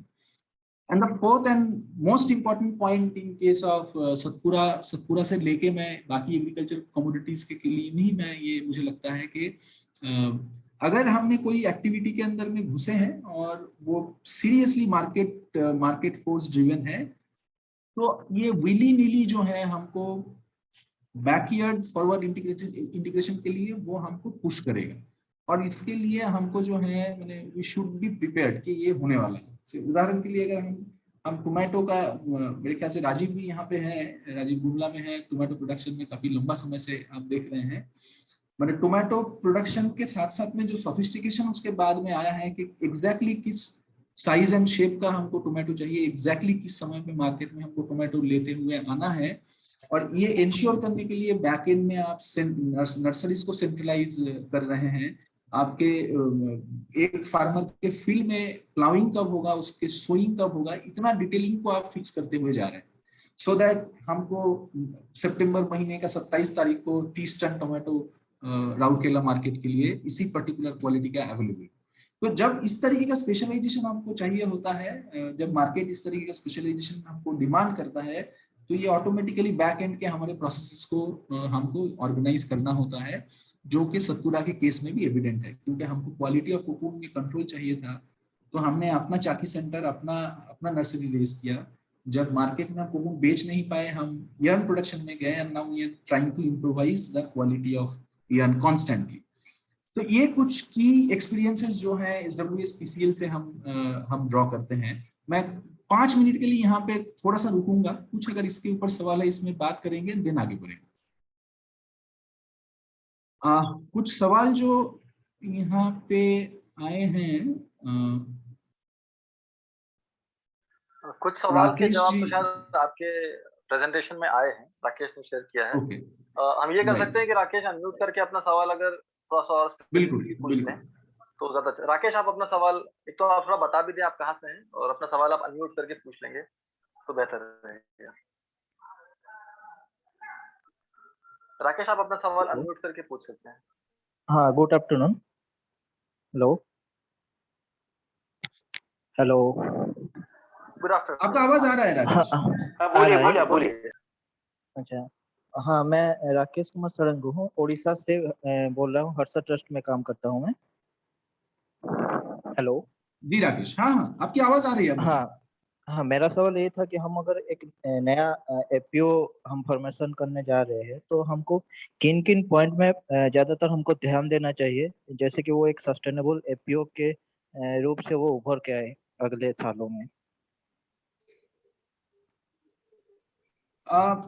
मैं इस एक्सपीरियंस को अगर मैं ड्रॉ करते हुए राकेश बोलूं कि उसका पहला स्टेप है हमको अपना बिजनेस आइडिया को अच्छे से आर्टिकुलेट करना। सबसे पहले क्या उसका मतलब यह है कि कौन से कमोडिटी एंड कौन सी सर्विसेज के अराउंड में हम अपना बिजनेस को इमेजिन कर रहे हैं, इसको आर्टिकुलेट करना। That is the first step.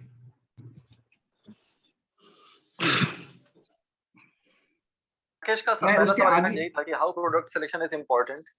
हाँ, यस तो वो जो आप कह रहे हैं उस पर थोड़ा सा आप और इलेबोरेट कर देंगे अगर साहब तो अच्छा रहेगा। प्रोडक्ट सिलेक्शन या बिजनेस आइडिया क्या है उसके अराउंड। हाँ, एग्रीकल्चर के केस में हम एक एक बेसिकली तीन पॉइंट्स को फॉलो करते हैं कि कब कोई कमोडिटी को हम जो है उसके अराउंड में बिजनेस बना सकते हैं कि नहीं। पहला नंबर ये है कि क्या वो स्मॉल होल्डर के लिए सुटेबल है, वो क्रॉप क्या स्मॉल होल्डर प्रोड्यूस कर सकते हैं विदाउट मच ऑफ एफर्ट, जहाँ पे बहुत इंटेंसिव इन्वेस्टमेंट की आवश्यकता नहीं है और मैंने बहुत रिसोर्स इंटेंसिव भी नहीं है। मैंने उसको साल भर इरिगेशन चाहिए, खास करके जब हमारे किसान मोस्टली रेनफेड एग्रीकल्चर में ही अपना खेती बाड़ी करते हैं। तो क्या वो छोटे किसान उत्पादन कर सकते हैं, पॉइंट नंबर 1। पॉइंट नंबर 2 ये है क्या वो एग्रोक्लाइमेटिकली वो हमारे जोन के लिए सूटेबल है क्या, या फिर हम कोई नया क्रॉप ला रहे हैं उसको पहले एस्टैब्लिश कर रहे हैं, उसके बाद में हम सोचेंगे एक्सपेंशन करेंगे तब मार्केटिंग में जाएंगे। तो उसको थोड़ा समय के लिए आप एफपीसी का डोमेन से बाहर रखिए, वो एक्सपेरिमेंटेशन करना क्रॉप एस्टैब्लिश करना आप कर लीजिए, उसके बाद में आप लेते हुए। अदरवाइज जो उस एग्रो इकोलॉजी में जो प्रोड्यूस हो सकता है हमारा बिजनेस आइडिया एसेंशियली उसके ऊपर में बिल्ड करना पड़ेगा। थर्ड इंपॉर्टेंट मार्कर है कि हमारा मार्केट में इसका डिमांड है कि नहीं। एंड ना मार्केट डिमांड को हम लोग क्वांटिफाई कर सकते हैं कि क्या डिमांड होने से हम बोलेंगे it has a high market demand. For example हम बोल रहे हैं कि एक मंडी में आप नियरेस्ट जो मंडी को आप स्टडी कर रहे हैं उसमें 50 to 80 टन ऑफ से आपका करेला जो है हर वीकली जो है आता है। तो it has certain kind of implication. क्या अगर मैंने आपका बिजनेस कैलकुलेशन बैकएंड में बहुत अलग प्रकार का दिखेगा as compare to other commodities. तो ये तीन हमारे जो है की जो है इंडिकेटर्स है जिसके आधार पे हम कोई क्रॉप को सिलेक्ट करते हैं। नेक्स्ट स्टेप है कि हम इसका एक थोरो बिजनेस प्लान डेवलप करते हैं। तो एक बिजनेस प्लान का क्या क्या कंपोनेंट्स होता है जनरली, मैं उसमें इसके बाद में आऊँ। राकेश? Yes sir. हाँ हाँ, सुनाई दे रहा है। ओके, कुछ और कुछ मैंने आपका सवाल को मैं रिस्पॉन्ड कर पाया? हाँ, थोड़ी हम समझ में आया। पर मैं पूछना चाह प्रोडक्ट जब सिलेक्ट करते हैं हम कि एक एपीओ नया बनाने के लिए, तो हाँ वो प्रोडक्ट जो है मेनली हमको ये देखना चाहिए कि वो स्मॉल होल्डर उसको ग्रो कर सकते हैं या नहीं। उसके बाद उसका मार्केट अवेलेबिलिटी क्या है, मार्केट में उसका डिमांड क्या है डिमांड उसको क्या हमको है, देखना पड़ेगा। राइट, या यस। यस, तो ये दोनों मेन चीज है। और उसका बिजनेस प्लान जो है उसको हमको पहले से ही रिवर्क करना पड़ेगा, कैसे हम बिजनेस उसको प्लान हमको आगे। यस यस लेके जाएंगे। ओके ये तीन तीन की पॉइंट्स है। ओके। अलेखा जी, आपका एक सवाल है। There are established vendors in the market to supply agri inputs to farmers, but as a new FPO how will work on this. Alekha ji, दो इसमें बातें जो है मैं थोड़ा सा समझ लीजिए, प्रेजेंटेशन को स्टॉप कर रहा हूँ। सॉरी। मेरे ख्याल से अलेखा जी ये मैंने इसको दो तरीके से मैं देखूंगा इस सवाल को। एक नंबर ये है कि एक प्रोड्यूसर कंपनी का अगर हम ओवरऑल बिजनेस डिजाइन करें उसमें दो ब्रॉडली कंपोनेंट्स होंगे। एक कंपोनेंट ये है कि जो हमारे एग्री इनपुट बेस्ड बिजनेस है, और दूसरा है कि जो हम बेसिकली प्रोड्यूस मार्केटिंग का बिजनेस है। तो एक एग्रीकल्चर प्रोड्यूसर का कंपनी के केस में जो है एग्री इनपुट बेस्ड बिजनेस जो है ये बहुत सिग्निफिकेंटली आपके टर्नओवर में कंट्रीब्यूट नहीं करेगा अगर आप लंबे समय तक बिजनेस को देखते हैं। तो ये हमेशा ही इसका एक लिमिटेड शेयर रहेगा ओवरऑल बिजनेस में, और इसका मेजर कारण ये है कि मार्केट में जो है आपके साथ में और कई सारे वेंडर्स वहां पे एग्जिस्ट करते हैं, और वो जो है हमेशा ही आप माने प्राइस एक जगह पे आने के बाद में उससे आप ज्यादा मार्जिन एक्सट्रैक्ट नहीं कर पाएगा, एक नंबर। और हमेशा ही जो है इनपुट वॉल्यूम जो है इतना नहीं होता है जितना आउटपुट वॉल्यूम होता है। तो in that sense of course आपका बिजनेस की प्रायोरिटीज आपको शिफ्ट करना पड़ेगा output product aggregation and marketing. However जब हम शुरुआत में अपना बिजनेस कर रहे हैं, आई एम श्योर कि एक फार्मर को सिंगल विंडो से सारे प्रकार की सर्विसेज चाहिए, which includes your input service, input support, production services, कुछ मैकेनाइजेशन सपोर्ट चाहिए, मार्केटिंग एग्रीगेशन का सपोर्ट चाहिए। तो किसान एक जगह पे आता है ताकि हमको सब कुछ मिल जाए। तो उस पॉइंट से हमको जरूर जो है इनपुट बिजनेस को लेके हमको डिजाइन करना होता है।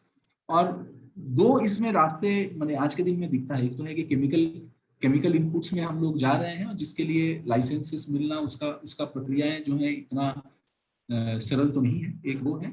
दूसरा जो एक जो क्या बोलेंगे एक ट्रेंड जैसा है आज के दिन में, आपके बायो रिसोर्स सेंटर्स कई सारे जगहों पे जो है ग्रेजुअली फॉर्म हो रहे हैं। तो हम केमिकल बेस्ड इनपुट्स को जो है कंप्लीटली कुछ जगह पे रिप्लेस करके बोल रहे हैं कि एफपीसी बायो रिसोर्स सेंटर्स बनाएंगे और वहीं से हम इनपुट फार्मर्स को अवेलेबल करवाएंगे। तो ये दोनों ही तरीके से हमारे एग्री इनपुट सिस्टम जो है मूव कर रहा है। अलेखा जी, मैं आपका सवाल सही से समझा हूँ या फिर आपके और कुछ पॉइंट्स? यस, मैं जो पूछा था एक अच्छा सजेशन मिला, एक बायो ऑर्गेनिक के ऊपर उसके इनपुट के ऊपर काम करना है। जैसे अभी केमिकल के ऊपर जाएंगे तो उसके लिए लाइसेंस एक बड़ा इश्यूज है। Right. Another part is also in marketing also, they are also in existing market also. They are also linked to the farmer years ago. So as a new APO, what are the point we should take so that we can grab that product for our APO, so that some amount of a margin we will get as a turnover or as a profit for the APO?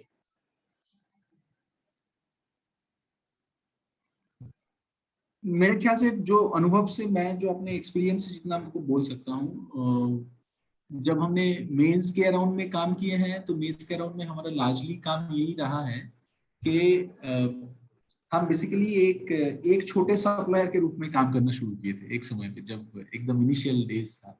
तो basically जो व्यक्ति मैंने मान के चलिए कोई market level पे कोई अगर मेन एग्रीगेटर है, उसके नीचे भी कई सारे लोग सामान एग्रीगेट करते हैं, उनको सप्लाई करते हैं। तो हमारा शुरुआत के दिनों में हम उस तरीके का छोटे एग्रीगेटर के रूप में काम करना शुरू किए थे। एंड देन ग्रेजुअली जब मार्केट में घुसे तब थोड़ा सा प्रोडक्ट क्वालिटी के बारे में भी समझ बना के किस प्रकार की ग्रेड का सामान का आवश्यकता कहाँ पे जा रहा है। से मक्का को तब इतना, उससे पहले तक मक्का को हमने इतना डिटेल में नहीं समझे थे कि मक्का में भी 4 प्रकार की क्वालिटी है। एक मिलिंग क्वालिटी के लिए जाता है, एक फीड के लिए, पोल्ट्री फीड में एक तरीके का जाता है, स्टार्च इंडस्ट्री एक प्रकार का मक्का डिमांड करता है, ब्रीवरीज जो है वो अलग तरीके का मक्का डिमांड करता है।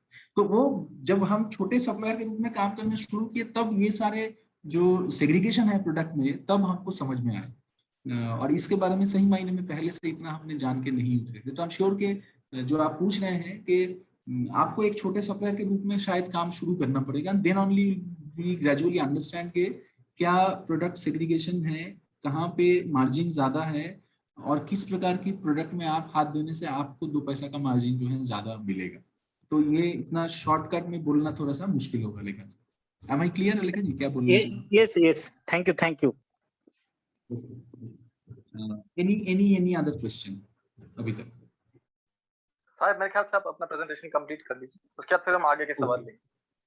ठीक, श्योर। बाकी लोग अपने सवाल चैट बॉक्स में लिख सकते हैं तब तक।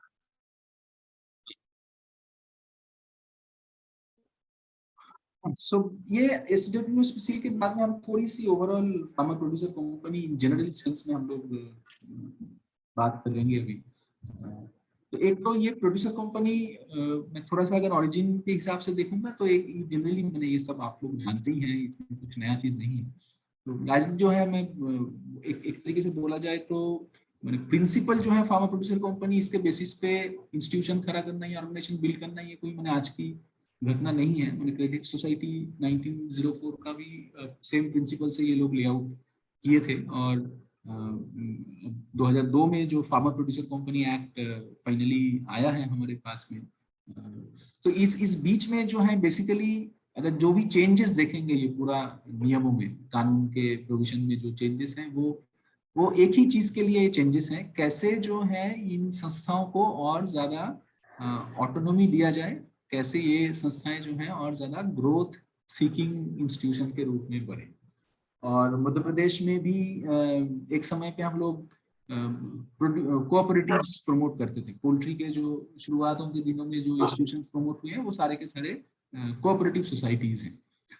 2014 या 2015 में एग्जैक्टली नहीं रिकॉल कर पाऊंगा, 2014 या 2015 के आसपास में यही कोऑपरेटिव एक्ट के अंदर में एक विशेष जो प्रोविजन था, मैक्स जिसको हम बोलते हैं, मैक्स बोल के एक क्लॉज था जिसके तहत प्रोड्यूसर कोऑपरेटिव्स को काफी हद तक ऑटोनॉमी मिलता था काम करने के लिए। 2013-14 के आसपास में इसको रिपील किया गया, विथड्रॉ किया गया एड से, एंड उसके बाद में फिर जो है हमको लगा कि फार्मा प्रोड्यूसर कंपनीज जो हैं ज्यादा ऑटोनोमस हैं, उस दिशा में काम करना ज्यादा बेहतर है। ऑल्दो प्रोड्यूसर कंपनीज को रन करना जो है this little bit costly affair as compare to cooperatives, और इनके जो कंप्लायंसेस काफी स्ट्रिंजेंट है। बट ये सब चीज होने के बावजूद भी जो है फार्मा प्रोड्यूसर कंपनीज जो है आज much more autonomous as compare to cooperatives as far as Madhya Pradesh is concern. कई सारे स्टेट में, झारखंड में अभी भी मैक्स है, मुझे उड़ीसा के बारे में पता नहीं है, तो वहाँ पे कोऑपरेटिव के लिए भी लोग अभी बनाने के लिए कोशिश कर रहे हैं। अब ये ओवरऑल प्रोड्यूसर ऑर्गेनाइजेशन का जो कॉन्सेप्चुअलाइजेशन है, ये कैसे सबसे ऑर्गेनिकली काम करता है। मैं सेरिकल्चर का उदाहरण लूँ चाहे एग्रीकल्चर का उदाहरण लूँ, जहाँ पे भी देखूँ यही एक ब्रॉड इवोल्यूशन हमको दिखता है, जहाँ पे बेसिकली एक नॉन प्रोड्यूसर को प्रोड्यूसर बनाना से लेके उसको एक कमर्शियल इंस्टीट्यूशन के अंदर में फेडरेट करना, ये इसका ब्रॉड रोड मैप है। तो ये प्योरली हमारे अपने अनुभव है, हम श्योर के बहुत सारे लोगों का यही इसी ट्रेजेक्टरी लोगों ने एक्सपीरियंस किए हैं।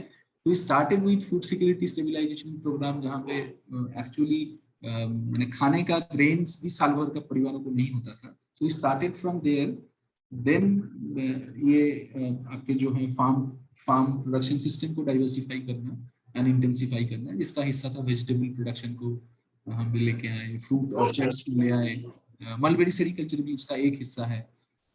एंड देन वी सेड कि हमको अभी कमर्शियल आपका डाइवर्सिफिकेशन तो हो गया, नया क्रॉप तो आ गया, अब जो है हमको शायद इसको एक एग्रीगेशन का मॉडल में लाने की जरूरत है, एक क्लस्टर का मॉडल में आने की जरूरत है, जहाँ पे बिजनेस प्रिंसिपल्स बेहतर तरीके से ऑपरेट करेगा, मोर एफिशिएंटली ऑपरेट करेगा। तो एग्रीकल्चर प्रोडक्शन क्लस्टर उससे ये पैदा होता है, जहाँ पे हम बोल रहे हैं कि 4-5-6 गांव का एक कंटिन्यूअस पैच है, जिसके अंदर में 150-200 फार्मर हैं, जिनका production system and marketing system जो है orchestrated production and marketing system, मतलब उनका साल भर का क्रॉप प्रोडक्शन प्लान फिक्स्ड है based on market demand, and then जो है आप बैक एंड में फार्मर्स को वैसे ही प्लान कर रहे हैं कि कब किसको कौन सा फसल लगाना है, कब निकलेगा, कब मार्केट जाएगा। और ये एपीसी जिसको हम एग्रीकल्चर प्रोडक्शन क्लस्टर बोल रहे हैं, इसका एक संस्थागत रूप जो है, इसको हम फार्मर प्रोड्यूसर ऑर्गेनाइजेशन के रूप में देखते हैं। Both it can be APC और it can be a cooperative. तो ये ब्रॉडली जो है हमारा ट्रेजेक्टरी रहा है, और ये पूरा ट्रेजेक्टरी में जो है कहीं पे भी स्किप करने से ये रास्ता लेकिन थोड़ा सा अलग प्रकार का रूट लेता है। फॉर एग्जाम्पल, अगर हमारे पास में प्रोडक्शन क्लस्टर वाला कॉन्सेप्ट हम इस्टेब्लिश नहीं किए हैं और हम डायरेक्टली जो है फार्मर प्रोड्यूसर ऑर्गेनाइजेशन का अवधारणा में चल गए हैं, तो हमको कई चैलेंजेस फेस करने पड़ेंगे बैक एंड में, जब हमको फ्रंट एंड में जब हम मार्केट के साथ में नेगोशिएट करने जाएंगे, तब हमारे एक्चुअली बेस कुछ नहीं रहेगा, जिसके बेसिस पे हम ये नेगोशिएट करेंगे कि हमारे पास में कौन सी कमोडिटी है, कितना कमोडिटी है, कब निकलेगी, क्योंकि ये आपके कंट्रोल में नहीं, और ये इतना स्कैटर्ड है कि आप जिसके ऊपर भी बेस करके कुछ कमिटमेंट नहीं कर पाएंगे। तो आपको आप करिए, एपीसी को आप स्किप करिए, चाहे उसको आप अनदेखा करिए, लेकिन विली नहीं लिए आपको फार्मर प्रोड्यूसर कंपनी और आपके मार्केट जो है आपको पुश करेगा कि आप प्रोडक्शन क्लस्टर बेसिस में ही जाइए, तभी आप एफिशिएंटली अपना प्रोड्यूसर कंपनी को ऑपरेट कर पाइएगा। सो की स्टेप्स अगर हम अगर बताएं, क्या स्टेप्स हम एटलीस्ट देखते हैं, जो देखे हैं, जो किए हैं, उसका अगर बात करें, तो the first thing we did is sensing the business idea कि यहाँ पे क्या चीज का एग्रीकल्चर के अराउंड में क्या चीज का बिजनेस हो सकता है। और ये sensing the business idea is not about working out on Excel sheet. Excel में बैठ के हम बिजनेस प्लान नहीं बनाए, बट ये एक बेसिकली देखने की जरूरत है कि मार्केट में क्या चीज सबसे ज्यादा बिक रहा है, किसके अराउंड में प्राइवेट ट्रेडर्स या जो आपके प्राइवेट डीलर्स जो हैं जिसके अराउंड में जो अपना पैसा इन्वेस्ट कर रहे हैं, this will give you some hint कि भाई क्या चीज के ऊपर में यहाँ पे पोटेंशियल है, क्या चीज की सरप्लस है जिसके ऊपर में बिजनेस आइडिया बनाया जा सकता है। बट स्टिल मैंने इसके ऊपर, इसके बाद भी आपको कई सारे और गहराई से अगर सवाल पूछना पड़ेगा, उसका नेक्स्ट स्टेप में आ रहा हूँ। तो once you sense the business idea क्या हो सकता है, सेकेंड क्वेश्चन इसके, ये जो बिजनेस आइडिया है इसमें अगर कोई एंटरप्राइज काम करेगा, क्या उससे हाउस होल्ड लेवल का जो इकोनॉमिक्स है इस पर्टिकुलर प्रोडक्ट का, उसमें क्या कोई सिग्निफिकेंट चेंज दिखेगा या नहीं।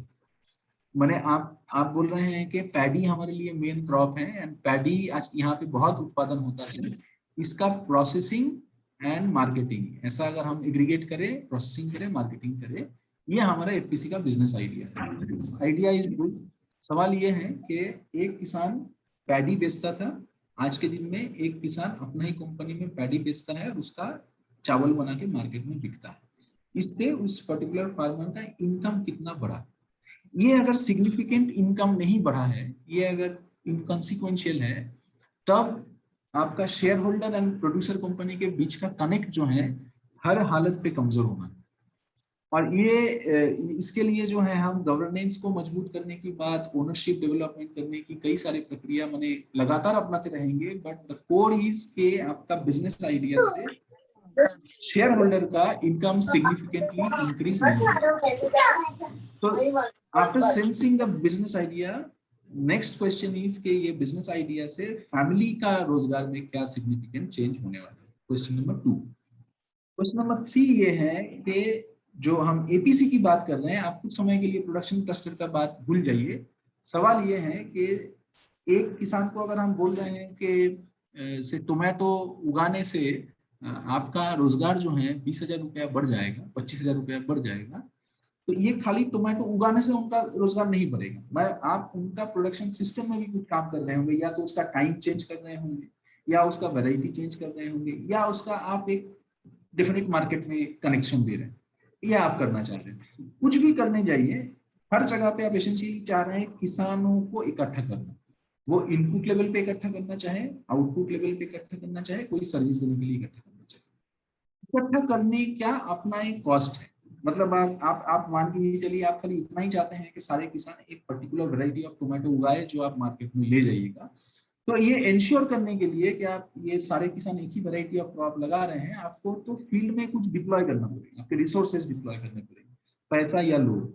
तो ये पैसा या लोग जो आप डिप्लॉय किए हैं, इनको आप ये सोचिए कि एक कंडीशन ऐसा है जहाँ पे 50 प्रोड्यूसर्स स्प्रेड ओवर 20 विलेजेस, और एक हमारे फील्ड रिसोर्स को जो है इसमें दौड़ना पड़ता है, ये इंश्योर करने के लिए हमारा वैरायटी सेम हो। और एक सिचुएशन इमेजिन कीजिए, यही 20 प्रोड्यूसर एक ही गांव से बिलोंग करता है, और उसी गांव में एक व्यक्ति जो है ये इंश्योर करने के लिए दौड़ रहा है कि हमारा 20 किसान का सेम वैरायटी का टोमेटो नहीं। So you can understand the cost implication.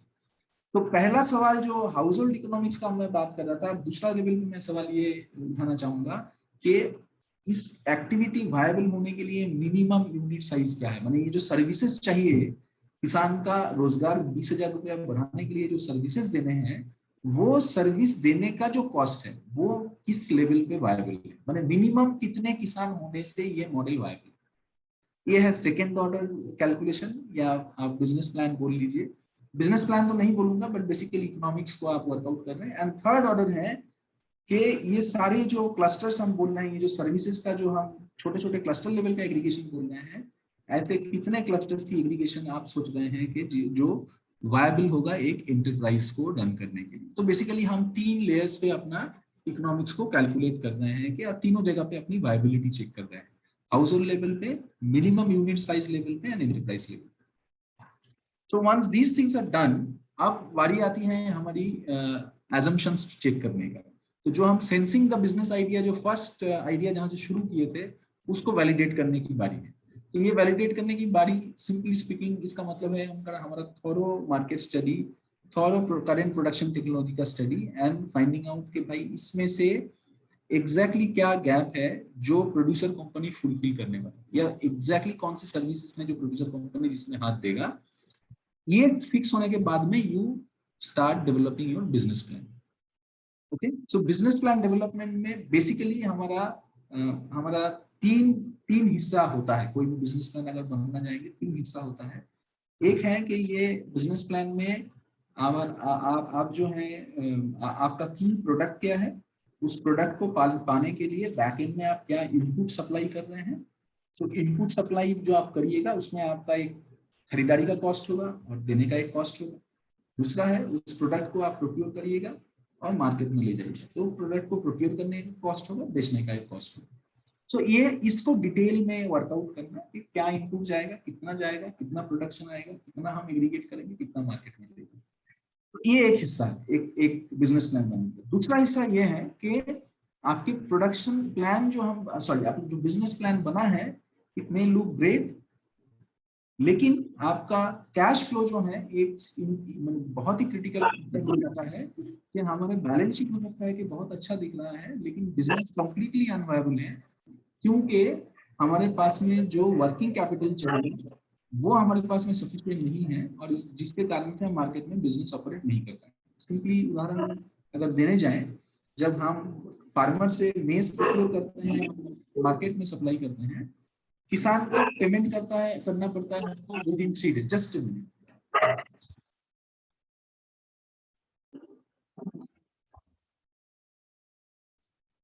किसान को हमको पेमेंट करना पड़ता है विद इन 3 डेज, जबकि प्रोड्यूसर कंपनी को अपना पेमेंट आने का जो कंडीशन होता है वो ऑलमोस्ट 40 डेज का। तो ये जो 40 दिन का आपका कैपिटल ब्लॉक हो गया, इसका मतलब है कि आपका फर्स्ट जो प्रोक्योरमेंट आप किए थे, या फर्स्ट जो आप अपना पूंजी फंसाए थे, वो पैसा आपके पास में वापस आएगा 40 दिन के बाद। तो ये 40 दिन तक जो आपका कैपिटल ब्लॉक हो रहा है, और एक दिन में औसत 1 लाख रुपया का भी अगर आप किसान से प्रोक्योर कर रहे हैं, तो at the end of the 39th day actually आपका 39 लाख रुपीस ब्लॉक हो चुका है। और हमारे प्रोड्यूसर कंपनी के पास में अक्सर जो है इसी का प्रॉब्लम होता है कि हमारे पास में वर्किंग कैपिटल नहीं है, और वर्किंग कैपिटल है भी तो इतना कम है कि हम 2 बार मार्केट में उतरेंगे तो तीसरे बार मार्केट में जाने की हमारे पास में सुविधा नहीं होती है। तो इसलिए कैश फ्लो को अच्छे से असेस करना एक बिजनेस प्लान का सबसे क्रिटिकल एलिमेंट है। उसी से समझ में आता है कि क्या इस बिजनेस को किक स्टार्ट करने के लिए हमको क्या कैपिटल इन्फ्यूज करना पड़ेगा, अगर करना पड़ेगा तो हम कहाँ से लाएंगे, लोन लेंगे, शेयर कैपिटल मोबिलाइज करेंगे, ग्रांट मोबिलाइज करेंगे, क्या करेंगे, ये अगला क्वेश्चन है। उसके बाद के तो यूजुअल स्टफ है कि आप बिजनेस प्लान डेवलप किए हैं, then you will get into the registration process, licenses लेना, business commencement, and then you start strengthening your governance system. So broadly speaking these are some of the critical steps जिसको हम follow करते हैं एक farmer producer company को बनाने के लिए। फ्रॉम द प्रोमोटर साइड ये आपके करीब 7 ब्रॉड डोमेन्स हैं जिसको लगातार सपोर्ट करने की जरूरत पड़ेगी जब तक कि एक प्रोड्यूसर कंपनी अपना अच्छे से पैर ना जमा ले। So one is your commodity selection business plan, जो हमने ऑलरेडी बात की है, market research and market intelligence. Market research एक तरीके की काम है जो आप शायद 2 साल 3 साल में करेंगे। मार्केट इंटेलिजेंस से कॉन्स्टेंटली मार्केट को एक्सप्लोर करना, क्या प्राइस जा रहा है आपका कमोडिटी का, इसको लगातार लेते रहना है ना, आपका प्रोडक्शन सिस्टम में फीड करते रहना। थर्ड है कि स्ट्रक्चर एंड गवर्नेंस, कि एपीओ का स्ट्रक्चर कैसा होगा, हम गवर्नेंस में जो लोग हैं उनका कैपेसिटी कैसे बिल्ड करेंगे। एपीओ के अंदर के 4th point is process engineering and standardization. APO के अंदर के जो सामान खरीद बिक्री की जो प्रक्रिया है, शेयर होल्डर को लाने का, उनको एजुकेट करने की जो प्रक्रिया है, इसको जो है स्टैंडर्डाइज करना। और ये चीज एपीओ को सिखाना, एपीसी को ये सब काम आने वाले दिनों में खुद से करना है। तो वो सारे प्रक्रिया को इतना सरल बनाना पड़ेगा, इतना स्टैंडर्डाइज करना पड़ेगा, ताकि व्यक्ति के जाने से हमारे इंस्टीट्यूशन के फंक्शनिंग में असर ना हो।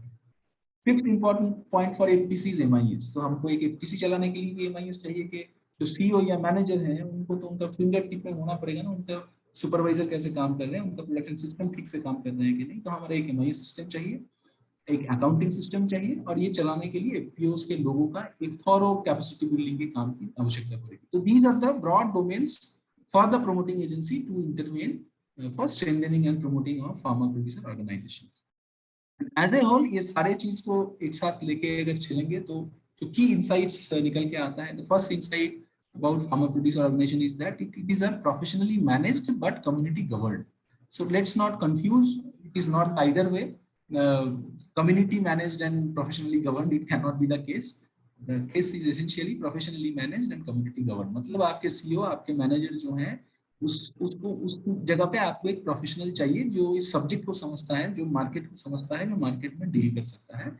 Decision making has to be in the hand of the board of directors. This is the first thing I at least learned. दूसरा जो की इंसाइट है वो भी एक इंटरेस्टिंग है मेरे अपने हिसाब से कि प्रोमोटर एंड एफपीओ का domain separation is extremely essential. Otherwise एक एफपीओ जो है हमेशा ही प्रोमोटर का शैडो में रहता है और प्रोमोटर्स का कुछ अनचाही ख्वाहिश है। मतलब जो फॉर एग्जांपल मैं बोलूँ कि मेरा एग्रीकल्चर को लेकर लगता है कि बहुत डाइवर्सिफाइड एग्रीकल्चर होना चाहिए, मैंने बहुत प्रकार का मतलब हमारा आइडिया हो सकता है, बट ये समझना पड़ेगा कि एक एंटरप्राइज जब खड़ा हो रहा है तो उसके लिए एक प्रोडक्ट बाउंड्री होने की बहुत आवश्यकता है।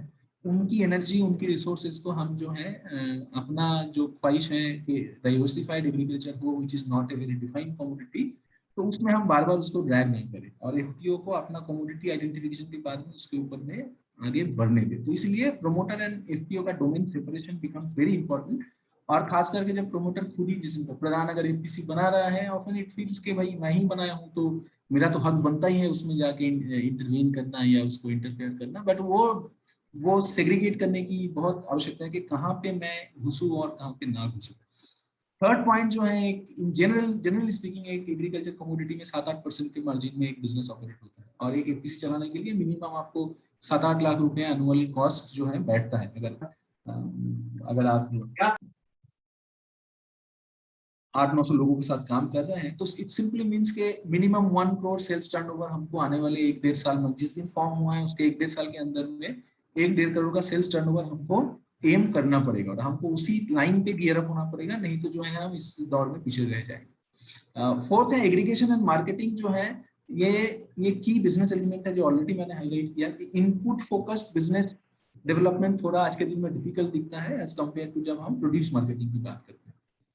फिफ्थ है कि ये वीक बिजनेस प्लान जो है हर समस्या की जड़ है, which also includes आपके मेंबर पार्टिसिपेशन कम है, शेयर होल्डर की इंटरेस्ट नहीं है, वो मीटिंग में नहीं आ रहे। ये सारे कारणों को अगर आप अच्छे से एनालाइज करें तो हर बार तो मैं ये पाया हूँ कि जहाँ पे बिजनेस प्लान पुअर है, जहाँ पे मेंबर का इनकम एनहांसमेंट ढंग से नहीं हो रहा है, वहां पे ये सारे सिम्टम्स आने लगते हैं। सो दीज आर सिम्टम्स, ये एक्चुअल बीमारी नहीं है।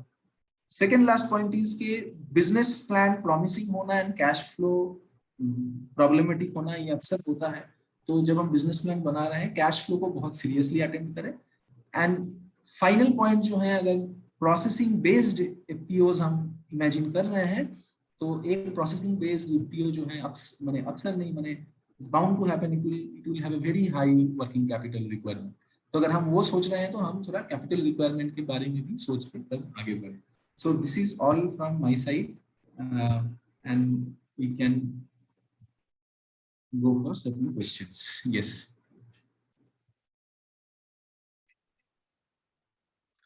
Thank you, Saab. It was a very detailed presentation. Thank you, Dinesh.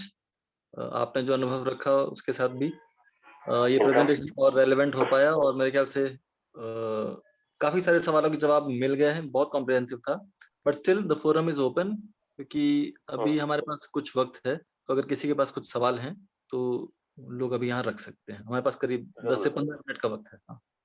जरूर। Thank you. This is Tapas speaking from WWF as MPHD even chairman. तो मैं थोड़ा लेट में ज्वाइन किया, तो साहब आपका जो प्रेजेंटेशन है बहुत अच्छा है एवं उसमें बहुत कुछ जानकारी भी मिला, प्रोसेस भी है, लेकिन मेरा 2-3 सवाल है।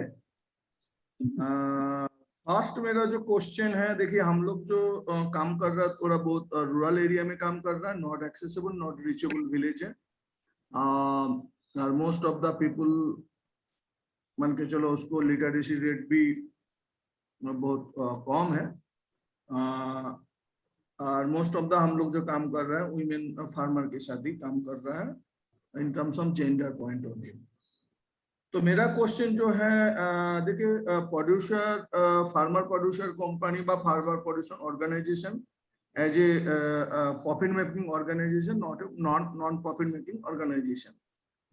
तो प्रॉफिट मेकिंग ऑर्गेनाइजेशन बनाने के लिए किसी ना किसी को उसको सपोर्ट देके बना रहा है, मे बी कोई डोनर है, कोई भी एनजीओ है, कोई भी गवर्नमेंट लेवल में नेशनल रूरल लाइवलीहुड मिशन जो है। मेरा फर्स्ट क्वेश्चन है प्राइस रियलाइजेशन मैटर कैसे हो रहा है प्रोड्यूसर फार्मर प्रोड्यूसर कंपनी में? प्राइस हमारा गांव लेवल में महिला लोग को प्राइस का रियलाइजेशन कैसे है, वो प्रोसेस क्या है? सेकेंड क्वेश्चन है यहाँ का जो शेयर होल्डर जो बोल रहा है, तो शेयर होल्डर का सर्टेन अमाउंट तो उसको जमा करना होगा। उस शेयर होल्डर का उसका ईयरली डिविडेंड दे रहा है ना, कैसे डिविडेंड देने का प्रोसेस क्या है? थर्ड क्वेश्चन है उसका प्रॉफिट शेयरिंग प्रोसेस क्या है? फर्स्ट उसका ट्रांसपेरेंसी पॉइंट ऑफ व्यू में क्या है, क्योंकि गांव लेवल में फाइनेंस ही सबसे बड़ा प्रॉब्लम है।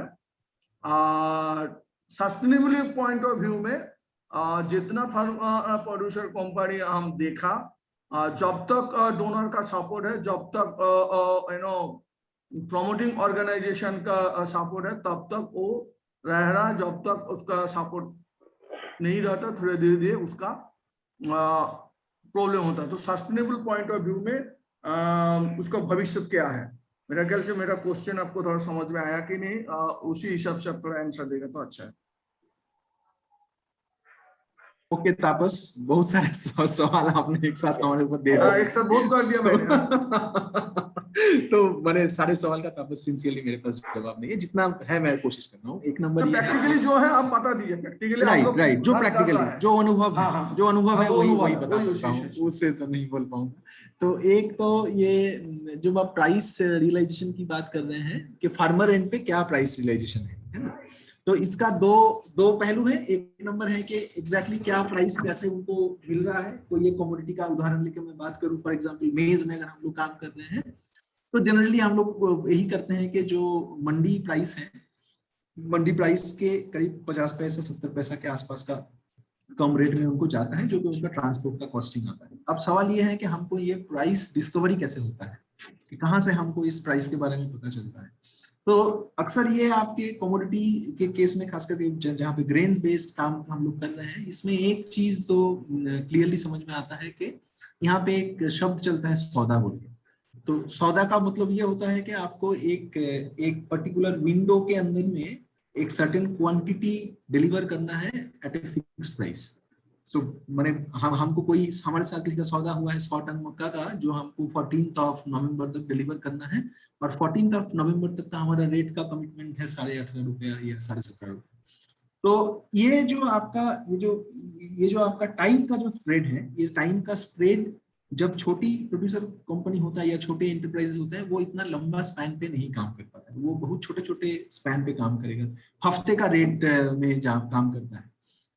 लेकिन वहीं पे जिनके पास में थोड़ा सा कैपिटल होता है, वो थोड़ा सा लंबा रेंज में भी काम करते हैं कि भाई महीने भर का या साल भर का कॉन्ट्रैक्ट है, इसी रेट पे मैं आपको देते रहूंगा। बट साल भर करना सभी के लिए रिस्क होता है, बट मैं एक टाइम के लिए इमेजिन कर रहा हूँ। तो उस केस में क्या है कि हमको अगर एक हफ्ता का हमारा कमिटमेंट है, उस एक हफ्ता में जो रेट हमने फिक्स किए हैं, उसी रेट के आधार पे हम प्रोक्योर करते हैं फार्मर से, और वो रेट जो है वीकली डिस्कवर होता है, वीकली चेंज होता है। और ये रेट डिस्कवर होने का रास्ता है कि नियरेस्ट मंडी को हम लोग रेफरेंस पॉइंट पकड़ते हैं, या तो छिंदवाड़ा मंडी को पकड़ते हैं या तो हमारे बैतूल मंडी को पकड़ते हैं। तो दोनों मंडी को पकड़ते हुए हम लोग रेट फिक्स करते हैं, उसी आधार पे सप्लाई होता है। तो ये है हमारा प्राइसिंग का मामला। मैं तापस में कुछ सेंस कर पाया, मतलब क्या पहला सवाल का आपका कुछ हद तक भी जवाब दे पाए? ठीक है, तो एक अभी प्लेटफॉर्म में हम ज्यादा डिस्कशन नहीं करूंगा, तो ऑफलाइन में हम लोग डिस्कशन भी कर सकते हैं बाद। ठीक है, प्राइस रियलाइजेशन वन पार्ट आप कंप्लीट किया था, लेकिन उसमें प्राइस रियलाइजेशन मैंने राइट वो बात करूंगा, नो इशू। दूसरा जो प्राइस रियलाइजेशन राइट। दूसरा जो पॉइंट है प्राइस रियलाइजेशन में, एक समझ तो हमको इतना बन गया है कि देखिए मार्केट प्राइस के साथ में हम बहुत ज्यादा माने प्ले नहीं कर पाएंगे, इतना जो अंडरस्टैंडिंग बना है। तो हम प्ले एक ही जगह पे कर सकते हैं, वो है कि हमारा फार्मर का प्रोडक्टिविटी लेवल पे हम काम कर सकते हैं। और हमारा फार्मर को बेसिकली सवाल यही है, कोई व्यक्ति अगर 50 पैसा में 1 किलो अगर अनाज प्रोड्यूस कर दे रहा है, और हमारे यहाँ का वही किसान अगर अनाज प्रोडक्शन में अगर 80 पैसा लग रहा है, मतलब हमको वहां पे कुछ काम करने की आवश्यकता है। तो प्रोडक्टिविटी के ऊपर में best technology, standardization of production system, ये करने की आवश्यकता है। और प्राइस के ऊपर में आपके कंट्रोल रहेगा नहीं, मार्केट में जो प्राइस रहेगा उसी प्राइस में हमको ऑपरेट करना पड़ेगा, ये थंब रूल है। दूसरा सवाल आपका ये था कि हमारा प्रॉफिट शेयरिंग डिविडेंड डिस्ट्रीब्यूशन का क्या प्रिंसिपल है। तो in case of producer companies या इस तरीके का फार्मर प्रोड्यूसर ऑर्गेनाइजेशन का जो बेसिक प्रिंसिपल है कि जो शेयर होल्डर का बिजनेस पार्टिसिपेशन जितना है, उनका शेयर इन डिविडेंड उतना हो। ये सिंपल सा लॉजिक है। नंबर ऑफ शेयर के साथ में उनका डिविडेंड का संबंध बहुत ही कम है। मतलब एक हिस्सा ऑफ प्रॉफिट डेफिनेटली शेयर के आधार पे बढ़ता है, लेकिन हम लोग यहाँ पे उसका एक बहुत छोटा हिस्सा जाता है, बट मेजर हिस्सा जो जाता है वो हमारे बिजनेस पार्टिसिपेशन के आधार पे। तो बिजनेस पार्टिसिपेशन के आधार पे जो डिविडेंड की बात है, वो मेरे ख्याल से एक प्रोड्यूसर कंपनी इनिशियली 3-4 साल में प्रॉफिट डिस्ट्रीब्यूट शायद नहीं कर पाए। जितना मैं देखा हूँ 4 साल 5 साल लग जाता है एक प्रोड्यूसर कंपनी को अपना ऑपरेटिंग कॉस्ट को जनरेट करते हुए एक सरप्लस रिजर्व जो है क्रिएट करने में कम से कम 4-5 साल लगता है। तो इसके बीच में तो फार्मर को डिविडेंड या प्रॉफिट में शेयर देना एक बहुत ही डिफिकल्ट काम होता है। और दूसरा बात भी ये होता है कि पहला 4-5 साल में हमारा प्रायोरिटी भी रहता है बिजनेस डेवलपमेंट। सो SWS सतपुरा सिल्क के केस में अगर देखेंगे, हमने मोर देन 1 करोड़ इन्वेस्ट किया कि हमारा ही प्रोडक्शन इंफ्रास्ट्रक्चर जो है वो बेहतर हो, और जिसका नतीजा है कि आज के दिन में हम फार्मर को 400 रुपीज का रेट जो है ऑफर कर पा रहे हैं। So it is a choice for the board of directors के हम कैसे जुडिशियसली कॉल लें कि हम पैसा कहाँ पे लेते हुए जाएंगे। अब अगर डिविडेंड देना भी है, इसमें भी दो तरीका मैं देखा हूँ अक्सर करते हुए। जो एक तरीका हमने अपने एग्री प्रोड्यूसर कंपनी में ये करते हैं कि उनको कुछ कैश डिस्काउंट हम लोग कर देते हैं कि नेक्स्ट ईयर के लिए आपके लिए एक certain amount of cash discount है। मतलब पहला जब हम लोग डिविडेंड डिस्ट्रीब्यूट किए थे, so based on your business participation आपको से 500 रुपए का एक तो कैश डिस्काउंट वाउचर आपको मिला। तो किसी का हो सकता है कम ट्रांजेक्शन में उनको 200 रुपए का मिला, तो वो एक तरीके से हमने किए हैं। और थर्ड तरीका है कि हम उनको डायरेक्टली जो है डिविडेंड का शेयर उनको हम इन टर्म्स ऑफ कैश उनको पेमेंट कर देते हैं, जो इस बार हम लोग पहली बार शायद करने वाले हैं। तो ये ब्रॉडली 2-3 तरीका है जिसके आधार पे हम लोग डिविडेंड डिस्ट्रीब्यूट कर रहे हैं।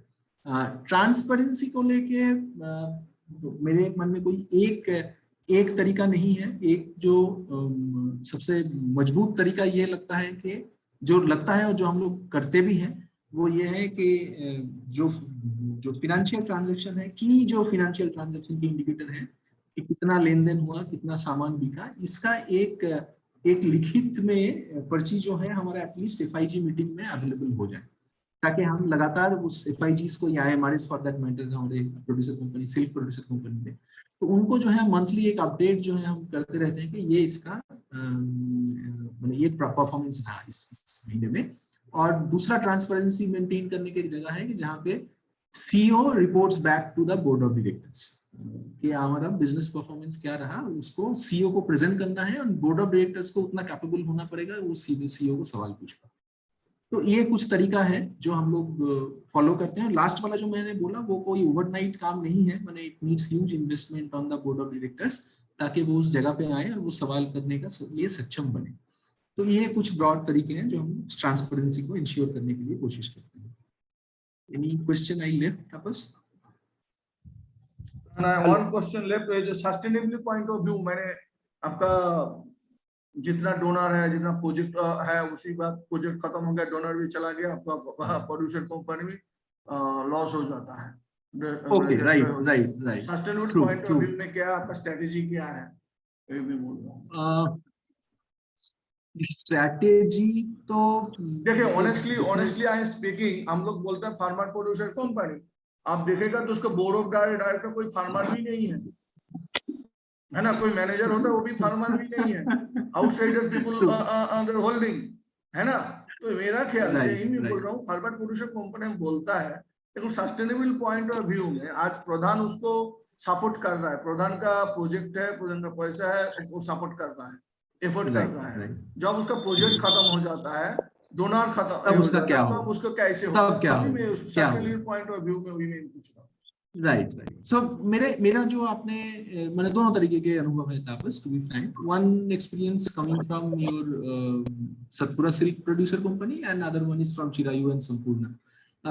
तीनों प्रोड्यूसर कंपनी जो है, सतपुरा का केस एकदम ही यूनिक है क्योंकि आज तक उसमें प्रधान ने ना कोई डोनर को मोबिलाइज कर पाया, ना उसमें कोई ग्रांट हम लोग मोबिलाइज कर पाए। तो Satpura from the day one it was running their business on their own, तो उसमें तो हमने कभी ला ही नहीं पाए। जो ग्रांट था वो फार्मर के लिए था, इंफ्रास्ट्रक्चर क्रिएशन के लिए। प्रोड्यूसर कंपनी के लिए ना तो हमको इक्विटी ग्रांट कैपिटल हमको मिला, ना ही दूसरा कोई सोर्स में से हमको पैसा मिला। So it was completely business driven model. In case of Chirayu and संपूर्ण, दो हमारे जो एग्री प्रोड्यूसर कंपनीज हैं, उनको एसएफएसी का प्रोग्राम के तहत प्रमोट हुआ था। आफ्टर 3 इयर्स जो है जब एसएफएसी प्रोग्राम रोल बैक हुआ, it was in 2018 to 2021, these companies are also running fairly well.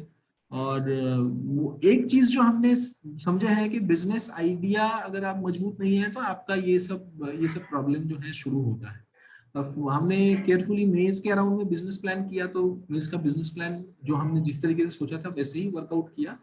और इम्पोर्टेंटली हमको ये समझ में आ गया बिजनेस करने के लिए लोन लेना पड़ता है। तो we started taking loans and taking credit to run our business, I think 2 to 3 years बैक, and that becomes a kind of principle कि बिजनेस करना है तो लोन बेस्ड ही हमको बिजनेस करना है।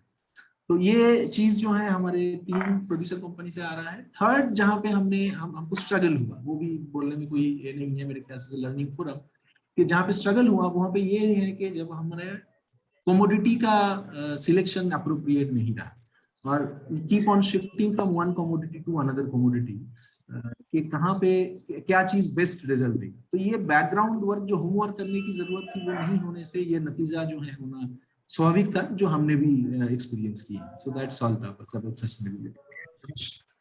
Thank you so much, sir. Very nicely explained. So over to Abhishek. Thank you Tapas, आप सही समय पे आए और सारे सवाल आपने ऐसे रखे कि पूरा प्रेजेंटेशन में कैसे उसका एक यहाँ पर। थैंक यू साहब। अभी हम वेबिनार के अंतिम चरण में है, हमारा समय भी पूरा हो रहा है। अगर कोई एक सवाल पूछना चाहते हैं तो एक सवाल का हमारे पास और है। हेलो प्लीज सवाल ब्रीफ में पूछ लीजिएगा। हाँ, मैं अनिल पटेरिया ललितपुर से बोल रहा था, ललितपुर उत्तर प्रदेश से। और हरित का फार्मर प्रोड्यूसर कंपनी हमने इसको अभी फॉर्म किया है। हेलो जी अनिल जी, आवाज आ रही। हाँ, मैं अनिल पटेरिया ललितपुर उत्तर प्रदेश से बोल रहा था। और आपने हरितिका प्रोड्यूसर कंपनी बनाए हैं? जी हरितिका से प्रोड्यूसर कंपनी। हाँ, तो अभी उसको 1 साल हुआ है, लेकिन उसमें हमें 2-3 चैलेंजेस आ रहे हैं। एक तो हमें उसमें, हमारा चूंकि पल्सेस वाला क्षेत्र है और हम लोग पल्सेस को यहाँ पे काम कर रहे हैं, और एक तो उसकी पल्सेस की हमें एक तो ट्रेडिंग में प्रॉब्लम आ रही, दूसरा ट्रेडर्स नहीं मिल रहा है, दूसरा हमको प्रॉब्लम आ रही कि जो वर्किंग कैपिटल है उसमें भी हमको दिक्कत आ रही, और जो इम्पोर्टेंट है, और तीसरा जो है वो हमको कैपेसिटी बिल्डिंग में कि इसको किस टाइप से थोड़ा सा रन अप करें, उसमें भी थोड़ी प्रॉब्लम आ रही। तो इस पर कृपया कर सुझाव दें।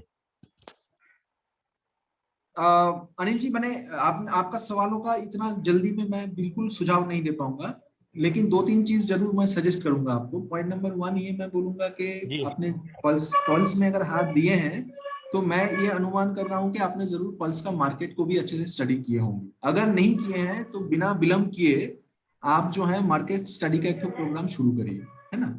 और मध्य प्रदेश में मेरा जानकारी में जैसे आपके पिपरिया एक बड़ा एरिया है जो पल्स वाला एरिया आता है। इवन आपका बुंदेलखंड अपने आप में उड़द के लिए फेमस है, वहाँ पे उड़द एक मेजर कमोडिटी है जो आता है।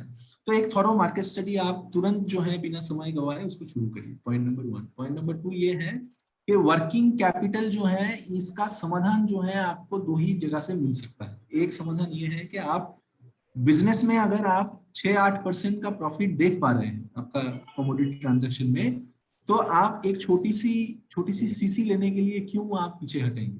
मेरा कहने का मतलब है सीसी में अगर आपका बिजनेस साइकिल एक महीने का या 1.5 महीने का है, इफेक्टिवली आपको तो 1% ही देना पड़ेगा ना, 1% 1.5% ही इंटरेस्ट आपको देना पड़ेगा। और अगर आप 7% 8% में अपना मार्जिन इमेजिन कर रहे हैं तो मेरे ख्याल से ये प्रॉफिटेबल बिजनेस है। तो आप क्यों नहीं क्रेडिट पे जा रहे हैं। तो मेरा सवाल ये होगा अगर आपको सही में कैपिटल की आवश्यकता है तो। तीसरा, जहां तक कैपेसिटी बिल्डिंग की जरूरत है उसको थोड़ी सी और समझनी पड़ेगी, किन की कैपेसिटी बिल्डिंग की जरूरत है। हमारे मैनेजर एंड सीईओज के, हमारे बोर्ड ऑफ डायरेक्टर्स के, या हमारे जो व्यक्ति पीसी का आइडिया के साथ में जुड़े हुए हैं, है ना, कि उनका कैपेसिटी बिल्डिंग की जरूरत पड़ेगी। ये तीनों को थोड़ा सा और गहराई से देख के तब कुछ करेंगे तो शायद बेहतर तरीके से हम प्लेस कर पाएंगे। Anil ji, thank you. विभास जी, आप हाथ उठाएं।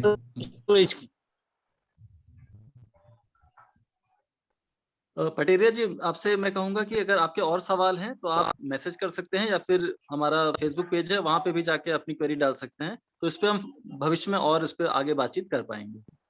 नमस्कार, can I speak? Yes Vibhas ji, you may speak and this is the last नमस्कार, बहुत अच्छा लगा आपका ये सेशन, मुझे बहुत अच्छा लगा। My name is Vibhas Nang, let me introduce my self.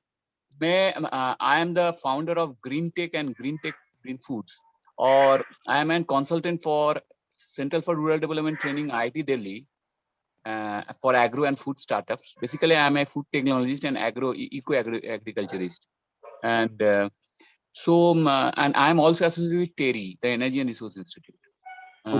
अंकुर जी ने आज मेरे को इसका ये दिया है। अपार्ट फ्रॉम दैट हमारे कुछ मेरे पर्सनल कुछ ग्रीन टेक फार्मर्स फोरम है all over India in the states, जो हम लोग अकॉर्डिंग टू द भारतीय प्राकृतिक कृषि पद्धति के प्रोटोकॉल में हम लोग करते हैं, और बेसिकली जियोग्राफिकली इंडिकेशन प्रोडक्ट्स, तो इस पे हम लोग काम कर रहे हैं। काफी लोग जुड़े हुए हैं। And apart from that I have a forum that is called, I am the founder of A forum that is global sustainable development forum. तो इसमें काफी एमिनेंस लोग जुड़े हुए हैं, so they are also associated with agriculture and all those things. And ये हमारा daily 9 बजे का हम लोग का ये सेशन भी होता है, एवरी दिन वेबिनार होता है in different topics. Obviously agriculture food में भी होता है, immunity boosting solutions, climate change and all those things. So Ankur ji ने मेरे को बताया कि to connect with you, how we can prosper with our network and your network mutually, so that we can grow, so we can create a very sustainable ecosystem. तो ये मेरे आपसे निवेदन था कि थोड़ा आप अपना नंबर दें थोड़ा साहिब जी, तो कांटेक्ट नंबर तो मैं आपसे बाद में भी थोड़ा बात कर लूं। और आपका जो इनिशिएटिव बहुत अच्छा है, और ये जो सेशन था it's a very very insightful and informative, so thanks to you and best of luck. Please. Thank you. वैसे मैंने अपना नंबर लिख दिया हूं चैट बॉक्स में। अच्छा, तो आप पिक कर लीजिए। तो I'll definitely contact you. Thank you. Absolutely, anytime. Okay. So any last question, or that was the last question, Abhishek? अभी हमारे पास और कोई सवाल नहीं है, तो ओके। मैं थोड़ा चैट बॉक्स खोल रहा हूँ, थोड़ा 1 मिनट टाइम दीजिए प्लीज। ओके। हाँ, अभी हम क्लोज नहीं कर रहे हैं, अब मैं 5 मिनट बाद ही क्लोज करूंगा। आज के वेबिनार का रिकॉर्डिंग हमारे YouTube चैनल पे अवेलेबल रहेगा, और आप हमारा फेसबुक पेज अगर लाइक करेंगे MPSDI का, तो वहां से फिर आप YouTube लिंक कर पाएंगे। के साथ अभी हम आज का वेबिनार क्लोज करते हैं। थैंक यू साहब, थैंक यू दिनेश, बहुत बहुत आपका धन्यवाद। आपने इतना समय दिया, इतनी मेहनत की, इतनी तैयारी की, और इतना अच्छा अनुभव इतने सालों का 2 घंटे में हमें निचोड़ के दिया। और ऐसा मुझे लग रहा है कि काफी लोगों को यहाँ पे आज बहुत लाभ हुआ है इससे, और भविष्य में जो भी किसानों के साथ एंगेज हो रहे हैं उसमें आज का सेशन उनको कहीं ना कहीं कंट्रीब्यूट करेगा। और आज एक रास्ता भी खुलेगा कि अगर कोई कोलैबोरेशन की अपॉर्चुनिटीज हो, या फिर कुछ और जानकारी लेनी हो, या सीखना हो, या मदद हो, या एक्सपोजर हो, तो उसमें साहेब, दिनेश और बाकी जो साथी हैं वो अपना अपना कंट्रीब्यूशन जरूर दे सकते हैं, जहां भी उनसे गुजारिश होगी लोगों की। तो thank you everyone for joining in. आज हमारे पास हमारा जो पार्टिसिपेशन का दायरा था वो भी काफी बड़ा था। एमपी के बियॉन्ड लोग जुड़े थे, उत्तर प्रदेश से जुड़े, छत्तीसगढ़ से जुड़े और तमिलनाडु से भी जुड़े। So this was again heartening to see. And I am from Thank you Delhi. everyone. मैं दिल्ली से जुड़ा हूँ directly. Thank you. Thank you so much for joining. Thank you. Best of Thanks, best of that is nice. Okay. Thank you so much. Thanks. तो हमारा MPSDA का network में हर महीने में वेबिनार हो रहा है। तो नेक्स्ट टाइम नेक्स्ट महीने में दूसरा चीज का अंदर होगा, तो हर महीने में चलते रहेगा। तो आप लोग का पार्टिसिपेशन, आज का जो प्रोग्राम है, सब लोग कुछ ना कुछ जानकारी मिला। Thank you so much.